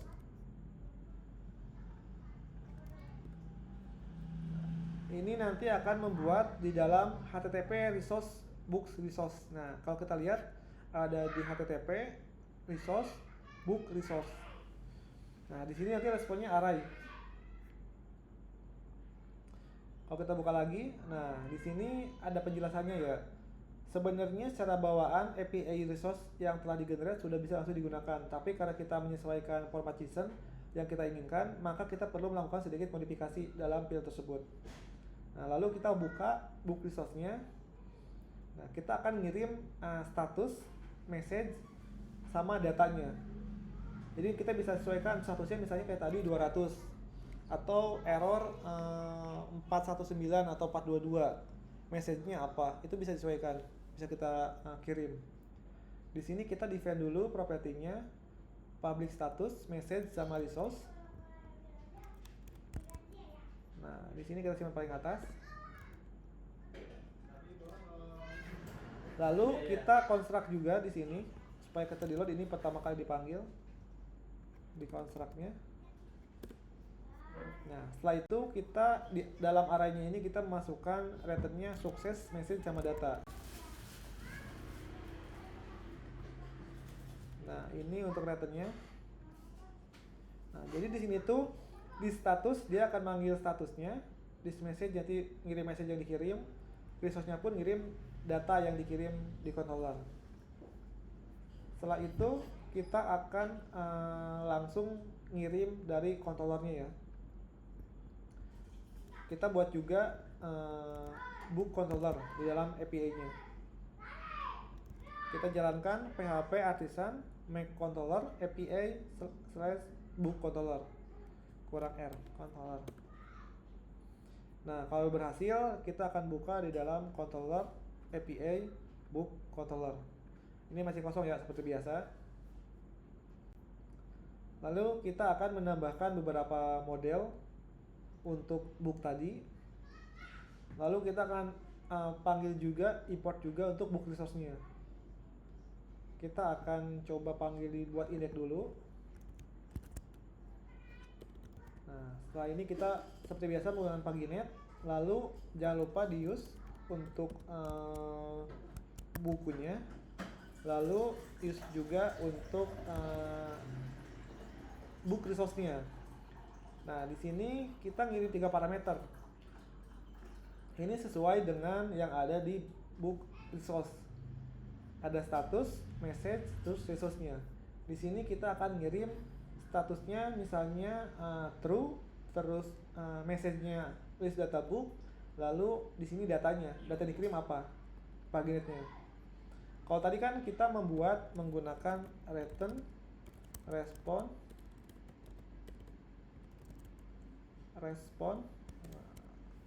lalu JSON. Nah, ini sebenarnya sama aja kayak kita membuat seperti ini.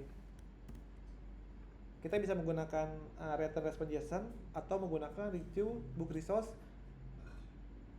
statusnya, lalu ini message-nya, ini datanya. Kita coba langsung daftarin untuk ini ke dalam routingnya. Di dalam routingnya kita tambahin dulu. Nah, di sini kita buat untuk route middleware-nya. Ini harusnya dibuat grup aja, grup function. Nah, di dalam sini baru kita akan membuat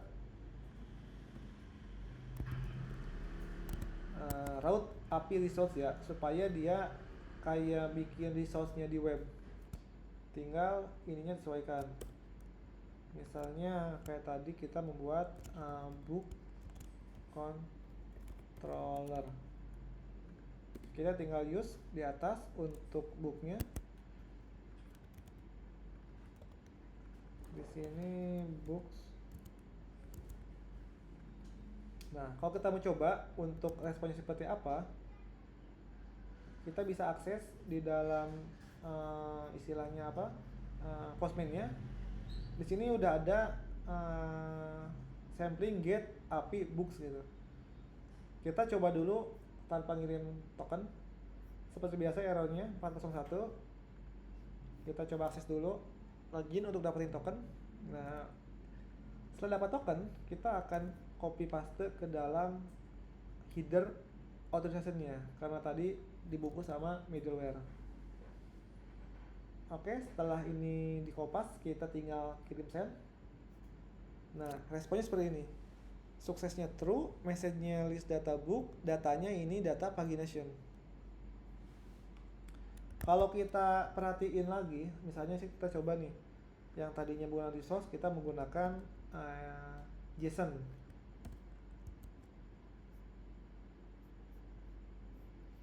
Coba akses. Sebenarnya dia responnya sama, sukses, message, datanya apa gitu.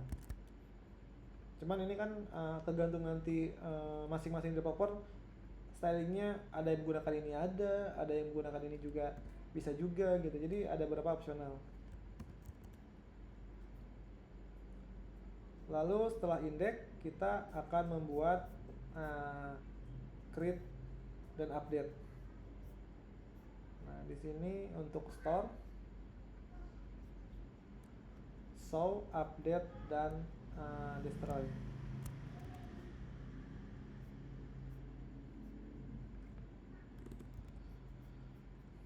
Nah, untuk book di sini, untuk store-nya, seperti biasa, dia udah pasti ada validasi dari nama, harga, stok.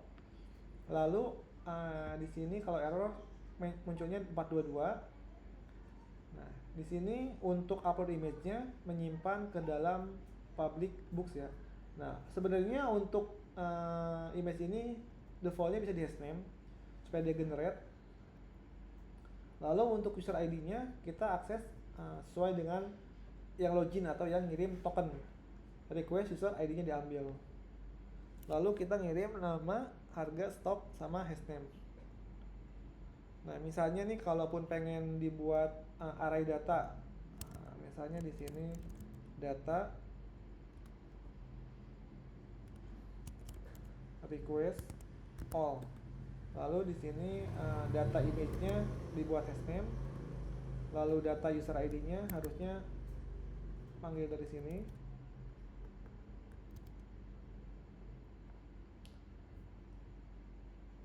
Nah, setelah itu ini kita bisa ganti langsung data. Nanti kita coba debug dulu ya, data ini sesuai nggak isinya. Jadi sebelum kita menyimpan, kita cek dulu apakah data ini kirim sesuai atau enggak. Nah, kita coba untuk hit endpoint-nya. Di sini saya udah nyediain book store-nya. Jadi teman-teman bisa akses API langsung slash-nya books, metodenya post. Kita gunain untuk tokennya yang tadi ya, yang setelah login. Nah, setelah kita coba hit booknya, nah di sini ada error. Kita lupa istilahnya nge-use atau ngimport validatornya. Kita coba copy paste aja dari out untuk validatornya. Kita paste ke sini. Coba kita cek lagi selain validator apalagi yang dibutuhin. Model ada, ini ada. Oke. Udah oke, kita coba hit lagi. Nah, di sini image belum saya upload ulang. Sebentar. Untuk image-nya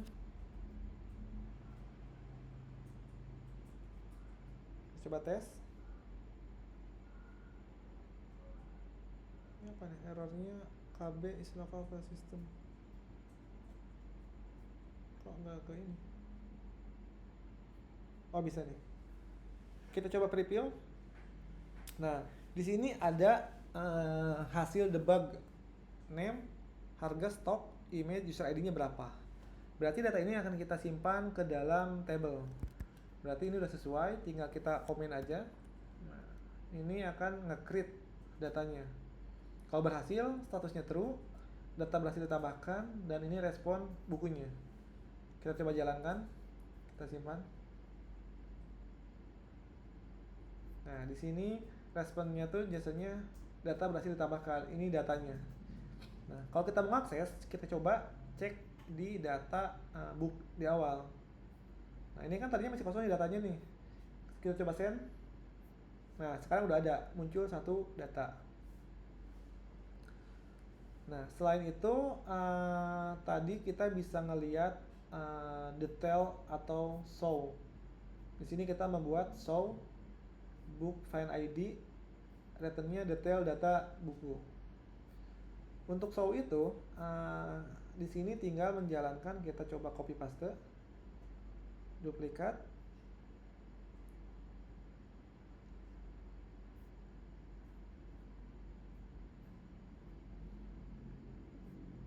gambar ini agak lumayan delay.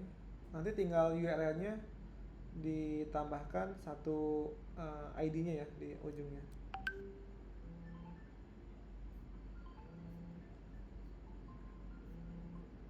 Coba kita get dulu, duplikat. Nah, untuk ini kita namanya book detail. Kita akses ID-nya 1. Kita coba hit. Nah, di sini belum mengirim token ya, saya lupa. Berarti di akses loginnya kita copy paste untuk mendapatkan detail bukunya. Di header tambahkan tokennya. Hit lagi. Nah, di sini berhasil ya, detail data bukunya ada untuk datanya. Nah, selain itu kita ada untuk delete buku. Sama juga delete buku juga wajib mengirimkan token ya, karena nggak boleh sembarangan orang yang ngedelete gitu. Lalu kita coba ambil lagi tokennya, kita simpan ke dalam sini.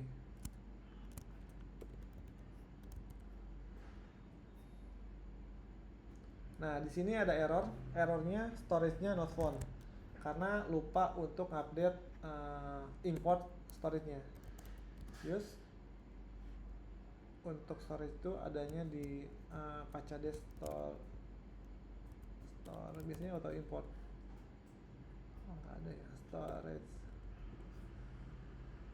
Bentar, untuk storage-nya itu coba saya cek dulu di sini. Yang cepat storage-nya itu Illuminate support Pachade storage.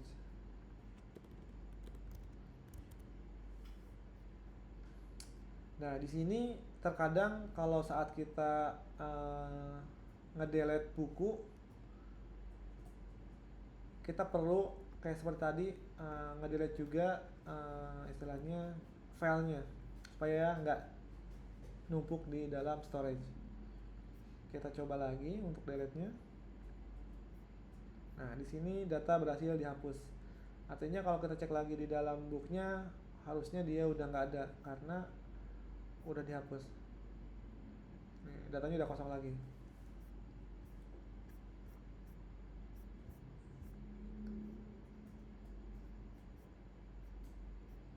Oke, kayaknya untuk materi API-nya udah cukup sampai sini. Seperti biasa, di akhir akan ada tugas untuk bikin API CRUD, mau itu produk atau sesuai dengan yang udah dibuat juga nggak apa-apa. Tadi kan teman-teman udah ngebuat di webnya ya, ada book atau ada user, itu boleh dibuat aja REST API-nya gitu. Nanti seperti biasa tugasnya diupload ke dalam Google Form. Jangan lupa untuk teman-teman mengisi post testnya ya, post test sama tadi untuk masukannya di link Google Drive, link sheet-nya. Oke teman-teman, sampai saat ini ada yang tanya dulu teman-teman atau masih bingung? Oh ini low network bandwidth. Atau masih pusing untuk API ini? Atau udah terbiasa? Izin nanya mas. Ya silakan mas. Saya sempat ini di API ini kan saya sempat pusing juga walau jauh sebelum ikutin pelatihan ini saya sempat ngulik API di segi bahasa pemrograman manapun. Sebenarnya yang saya pusingin ini kan saya sendiri sudah menaruh di code-nya tuh di status code, dan saya sendiri sudah testing beberapa kali dan saya pernah menemu satu kasus di mana saya testing memvalidasi tapi status code-nya tidak muncul di Postman. Saya pun ganti platform yang lain, ganti platform yang lain selain Postman pun sama, tetap status code yang saya sudah lampirkan di code tersebut tidak muncul. Nah, mungkin dari Mas sendiri apakah bisa punya pengalaman hal serupa dan bisa tahu cara atasinya gimana atau bagaimana Pak? Sejauh ini sih jujur aja, ketika ngetes itu kan udah pasti kayak tadi tuh nentuin status responnya ya, dia apakah 200 400. Saya belum pernah nemu case yang agak aneh gitu. Misalnya nih di kontrolnya udah buat statusnya 500 tapi kok nggak muncul gitu. Itu emang agak aneh sih. Maksud tuh di luar apa ya, nggak di luar harapan gitu. Harapannya responnya apa kok tiba-tiba nggak muncul. Saya jujur belum pernah untuk nemu case seperti itu. Itu kalau boleh tahu pakai bahasa apa Mas dibuatnya? Dulu itu coordinator PHP kan, terus nyoba di JavaScript juga, di Next.js atau apa namanya atau Express. Terus sempat ngulik Golang juga, sama ya tiga bahasa pemrograman itu aja yang saya Tapi coba. itu maksudnya tiga semua bahasanya ada case gitu juga, ada case error nggak muncul statusnya gitu? Iya, 3 bahasa pemrograman. Kadang itu apa namanya ngulik di hari pertama kan jalan satu skor sesuai dengan implementasi kodenya dan testingnya. Nah, kadang di hari pertama dan di jam pertama testing udah jadi, testing kedua lagi nggak bisa, testing ketiganya malah sudah terlampir satu squadnya tapi tidak muncul di Postman atau di platform manapun. Agak aneh sih. Kalau di Laravel sendiri pernah nggak kayak gitu? Kenapa? Kalau di Laravel sendiri pernah nggak kejadian kayak gitu? Pernah. Oh, pernah juga ya. Laravel berapa Mas? Laravel 10 saya belajar kemarin. Maksudnya itu ada error nggak muncul juga status kodenya gitu? Iya. Nah, mungkin Mas pernah dengar platform pembelajarannya itu yang Flutter itu, Code with Bahari itu kan? Saya sempat tanya juga di situ ya, sama aja waktu implementasi ke backend Laravel ke Flutter itu pasti saya tanya sama Mas Bahri pun kebingungan dan tidak pernah mendapatkan case yang sama. Iya, maksudnya nggak aneh juga sih, maksudnya apalagi tadi tiba-tiba hari pertama lancar, hari selanjutnya nggak sesuai gitu. Harusnya kodenya kan kalau kita menitahin status kodenya 200 ya 200, tapi kalau nggak ada berarti bisa jadi goib itu kemana ya kodenya. Agak bingung juga nge-trackingnya. Ya itu aja sih Mas yang saya bingung, bahkan sampai sekarang pun saya bingung. Mungkin kalau di Laravel sendiri kalau ada case gitu mungkin boleh tag saya atau info di grup biar saya coba tahu juga gitu kode yang dibuat seperti apa, terus saya coba tes juga. Kadang jujur aja ya, saya kadang kalaupun ngetes di satu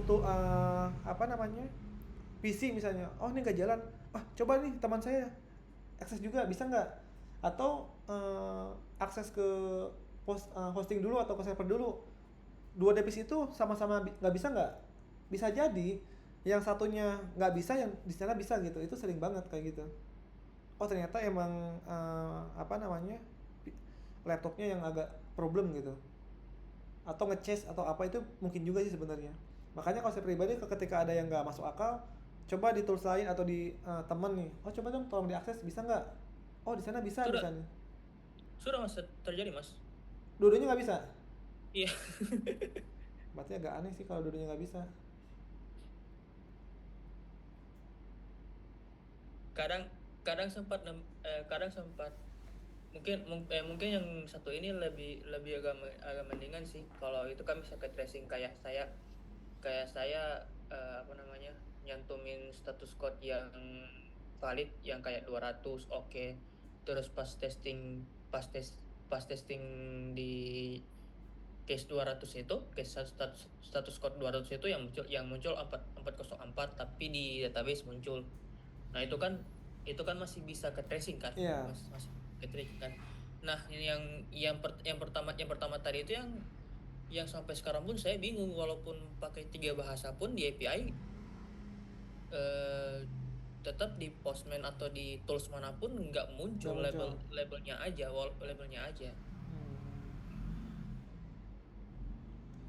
Oke, paling nanti kalaupun ada case gitu Mas boleh coba di info atau supaya saya penasaran juga pengen nyoba gitu apakah sama-sama ngeblank juga atau nggak ada statusnya. Ya insya Allah. Siap, Mungkin lebih testing ke di luar uji kom ya supaya bisa kulit. Aman. Mas. Yang lain ada pertanyaan teman-teman?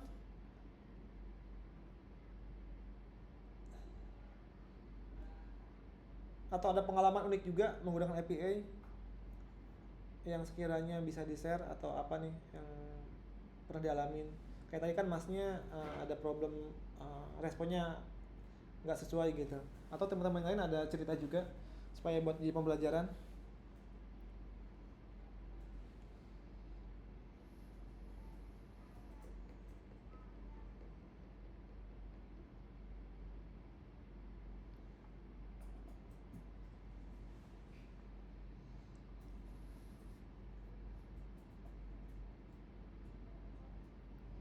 Nah, di Laravel sendiri sebisa mungkin selain kita buat API, kita pun bisa mengakses istilahnya API dari luar.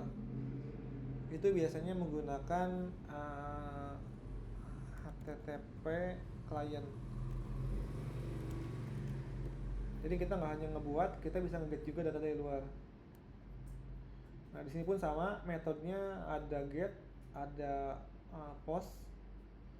Di sini lebih lengkap banget, bisa ngirim with parameter atau with headernya juga bisa dikirim juga. Ini nanti sangat berguna banget. Saya pun ada case menarik perihal API atau HTTP client ini.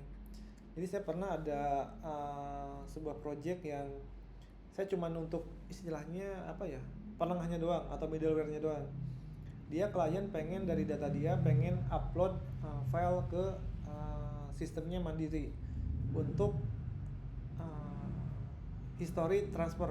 Jadi yang biasanya itu kliennya ada satu orang admin untuk input transfer di MCN Mandiri, sekarang nge-bypass dari sistemnya dia langsung ke Mandiri melalui saya buat middleware atau penengahnya gitu.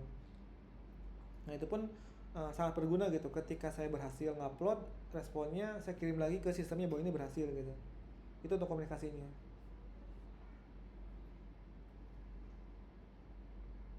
Makanya teman-teman dilihat juga di sini banyak banget kalaupun responnya misalnya oke, dia 200 atau 201 atau bisa 202. Kalaupun error biasanya diawali dengan 400 sama sampai 500.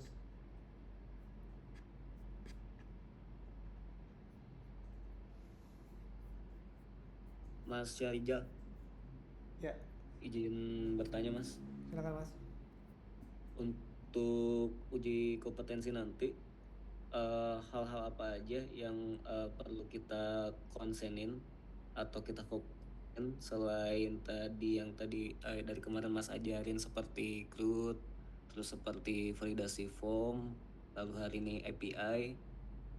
Ada gak sih hal yang kisi-kisi atau tips dari Mas sendiri untuk menghadapi asesor agar semuanya smooth presentasinya dan uji sistemnya juga lancar? Apa sih yang perlu kita konsenin gitu? Terima kasih Mas. Kalau saran dari saya sebisa mungkin penjelasan kita tuh detail. Jadi user tuh untuk nanyanya lebih sedikit gitu. Beda kalau kita jelasin terlalu cepat gitu. Misalnya kita jelasin langsung, oh ini gini-gini udah gitu. Waktunya kan tadi estimasi biasanya 30 menit ya. Nah, mungkin kita jelasin lebih detail fitur per fitur. Misalnya nih dari fitur saya membuat sistem untuk manajemen tadi perpustakaan. Kita jelasin tuh dari usernya, validasinya kita menggunakan apa, kalau kita error misalnya seperti apa. Lalu tidak lupa misalnya ada fitur role permission juga. Nah itu kelebihan itu kita tunjukin aja. Nah, semakin detail atau penjelasannya, semakin user atau itu bingung mau nanya apa. Beda kalau kita ngejelasinnya terlalu cepat atau simple gitu, dia pasti banyak pertanyaan. Nah bagusnya sih itu kalau dari saran saya, pertama kuasain dulu istilahnya project yang akan kita solve, lalu jelasin satu persatu fiturnya apa aja, terus kelebihannya apa. Nah, kalau kita udah detail ya user pun atau assessment dia nggak terlalu bakal banyak nanya sih harusnya.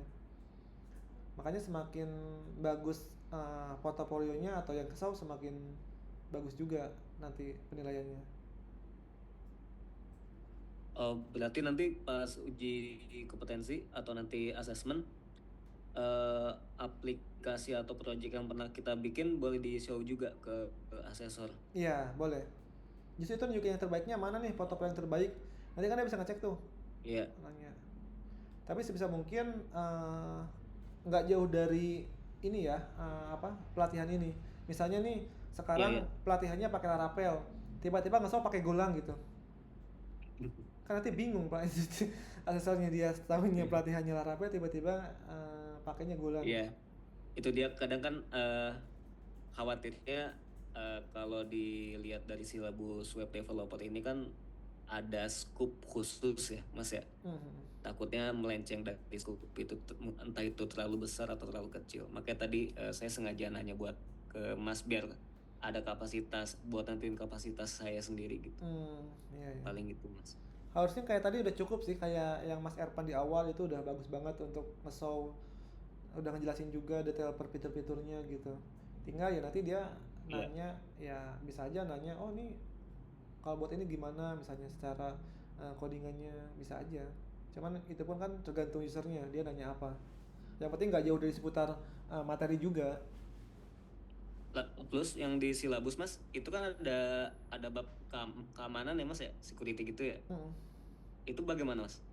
Ya di Laravel sendiri kan cukup dari login? Misalnya untuk keamanannya yang kemarin kita sampaikan di pertemuan pertama itu bisa jadi misalnya kita sebagai developer lupa untuk debugnya. Misalnya debugnya kan di Laravel INP-nya kan ada debugnya tuh ada true atau false gitu.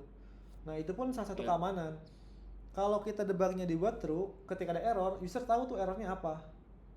Secara keamanan itu kurang bagus. Oke. Nah itu cara gimana caranya kita menjaga sebisa mungkin aplikasi kita, Laravel kita tuh minimal aman lah. Pertama dari validasi, misalnya kalaupun validasinya gambar, yaudah gambar aja, jangan sampai dia ngupload PHP misalnya. Itu penting juga.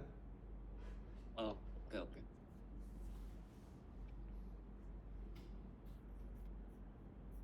Lalu untuk yang API itu khusus untuk kayak migrasi aplikasi aja kan ya, yang tadi Mas jelasin tadi. Itu salah satu contohnya sih sebenarnya. Artinya untuk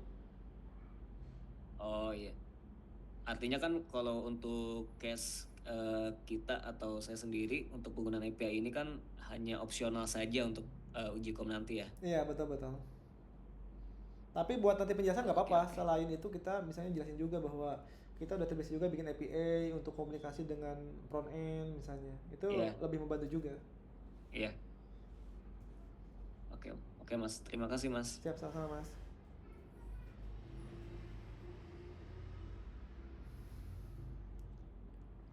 Oke teman-teman, semoga nanti teman-teman dilancarkan dalam proses asesmennya. Semoga harapannya lulus semua, dapat sertifikasi BNSP-nya. Optimis aja, teman-teman pasti bisa melewatinya. Kalau semakin kita gugup, semakin kita ngeblank, itu bahaya nanti. Yang penting persiapannya, belajar komunikasinya, nanti menyampaikan materinya sebisa mungkin maksimal mungkin gitu. Jangan sampai nanti nggak dimanfaatkan dengan baik gitu kesempatan ini. Dari yang lain ada yang tanya lagi? Dari Bu Stepa atau Mas Al Rashid?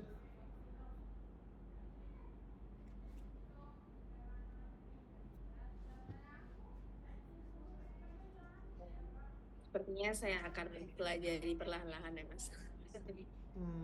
Oke. Tapi Mas izin aja Mas. Ya silakan. Cek halo. Ya masuk Mas.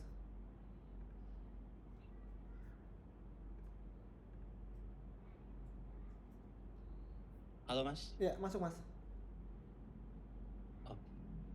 suara masnya nggak kedengaran tapi dari gerak bibirnya ini sih. Oh, jelas Eh, belum? untuk post testnya ini terakhir kali di maksimal itu ngerjainnya sampai kapan ya mas? Sorry, ini suara mas nggak keluar sih mas di Zoom. Oke. Sekarang jelas nggak suaranya? Masuk nggak suaranya, Mas? Apa masih ke mute? Udah masuk. Oh, oke. Untuk prosesnya itu sebisa mungkin paling telat sama kayak tugas ketiga dia sebelum dilaksanakannya uji kom. Misalnya tadi uji komnya hari Senin, berarti sebelum hari Senin udah dikumpulin gitu. Untuk yang web developer sendiri ini uji komnya Selasa kan ya? Iya, kalau nggak Senin Selasa. Saya lupa lagi tadi Senin apa Selasa di infonya. Awal-awal sih di infonya hari Selasa ya. Oh, Selasa. Oh, ya berarti paling telat Senin malam berarti sebelum uji komnya dimulai. Uji komnya tuh dari pagi ya? Gimana, Mas? Uji komnya tuh dimulai dari pagi. Kalau detailnya sih kurang tahu sih, itu udah ada jadwalnya belum? Jam berapanya? Kalau dari saya sih belum ada info jamnya sih, baru hari Selasa doang tuh. Biasanya nanti dikasih info dulu kan untuk persiapan pengisian data kan. Setelah itu kalaupun misalnya udah itu langsung dikasih data jam berapa bagian uji komnya. Oke, sip. Terima kasih ya mas. Siap, sama-sama, Mas.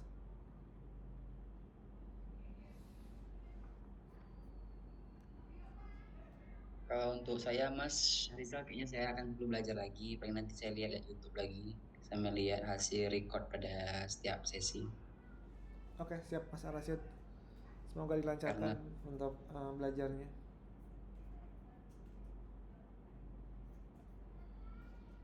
Oke, kalau nggak ada lagi mungkin itu aja untuk pertemuan malam hari ini. Makasih. Ada lagi nggak yang mau tanyain? Permisi mas, mungkin sedikit curhat ya, dan bisa agak lama ini pembahasannya.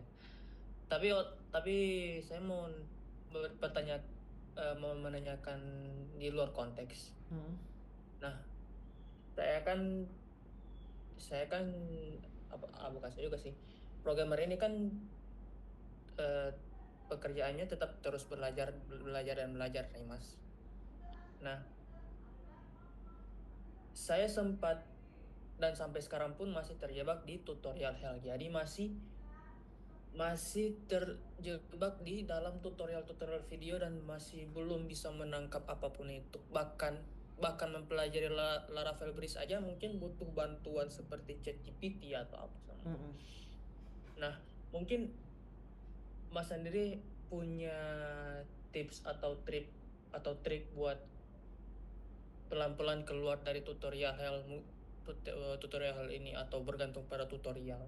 Selain ini ya, selain belajar struktur data dan algoritma ya, pasti itu jadi kewajibannya para programmer atau para developer harus menguasai itu. Tapi selebihnya lebih teknisnya kayak seperti data penyusunan ERD database, terus logiknya. Nah, itu bagaimana tipsnya atau triknya buat Mas gitu? Iya. Kalau tadi Masnya bilang di awal programmer tuh bakal belajar terus ya. Kalau saya pribadi jujur aja, saya punya target nggak selama jadi programmer gitu. Kita harus naik kelas. Yang tadinya kita programmer, kita naik misalnya jadi PM atau kita jadi punya bisnis. Jadi harapannya kita jangan selamanya jadi programmer gitu. Mau sampai kapan kita ngoding terus? Nah itu pertama kali saya punya target untuk berhenti ngoding. Tapi kita punya step selanjutnya jadi ngapain gitu di atasnya programmer. Nah, untuk tipsnya supaya kita nggak jadi tutorial hell, saya dulu pun sama awalnya kalau nggak lihat tutorial nggak bisa berkembang gitu. Nah, akhirnya saya coba, cara belajar lain nih selain tutorial di video, saya coba dari tulisan. Nah, bisa jadi tulisan tuh bisa lebih cepat, tinggal copy paste-nya, pemahamannya juga lebih gampang gitu. Saya suka bikin beberapa catatan atau link referensi gitu. Kalau misalnya bikin login menggunakan Google, linknya di sini. Jadi ketika butuh nanti bisa dipanggil lagi. Walaupun ya sebenarnya kita sendiri bayangin aja udah ribuan kode yang kita buat, nggak mungkin kita hatam semuanya. kita udah pasti ngebuka lagi. Makanya sebisa mungkin kalaupun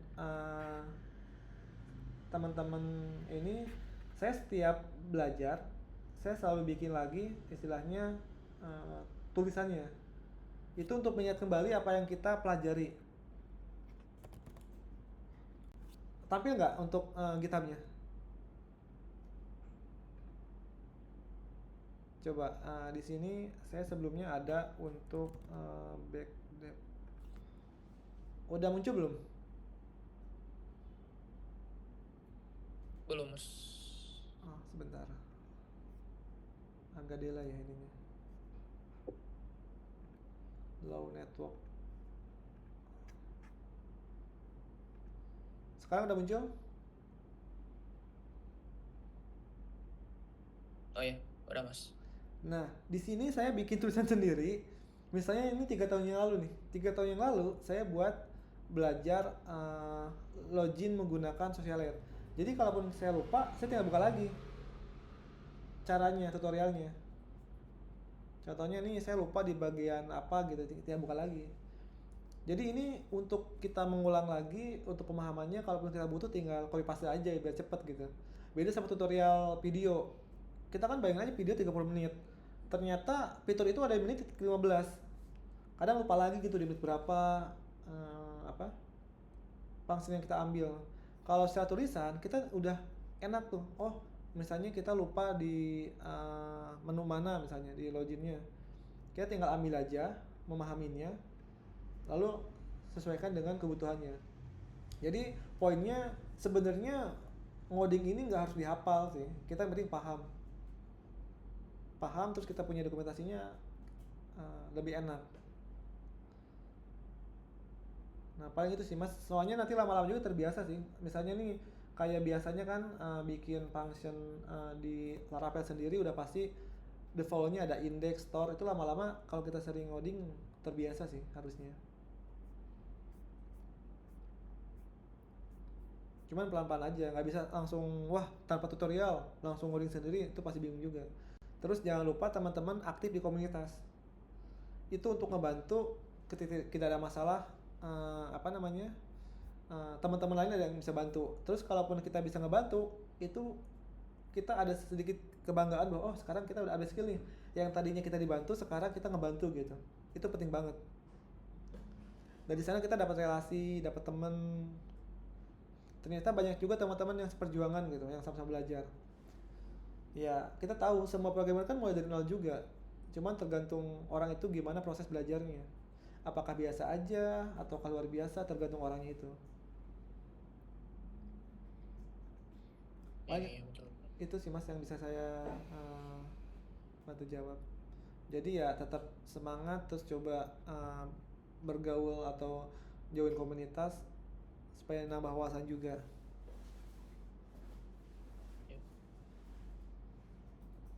Oke Mas, ya. Thank you informasinya Mas ya. Siap, sama-sama Mas. Yang lain apakah ada lagi yang lain? Untuk pertanyaannya?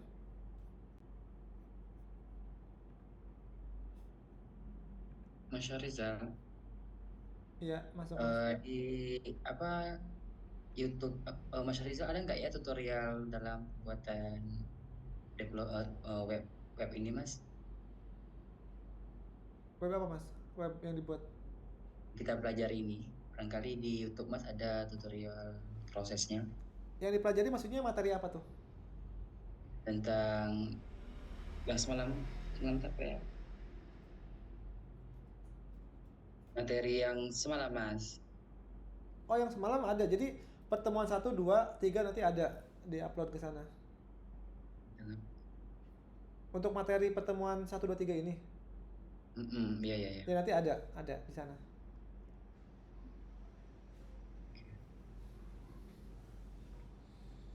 Jadi karena tutor ini wajib untuk ngumpulin videonya atau rekamannya biar bisa tonton ulang gitu. Kalaupun ada yang bingung, teman-teman bisa aktif di grup juga ya untuk menanyakan kebingungannya atau ada problemnya. Oke teman-teman, paling itu aja ya. Tetap semangat semuanya untuk uji komnya. Teman-teman pasti bisa untuk melewatinya karena tidak ada perjuangan yang sia-sia. Makasih banyak teman-teman yang udah join malam hari ini. Semoga sehat selalu, dilancarkan segala urusannya ya. Makasih banyak. Wassalamualaikum warahmatullahi wabarakatuh. Waalaikumsalam. Waalaikumsalam warahmatullahi wabarakatuh. Waalaikumsalam warahmatullahi Terima kasih Mas Harizal.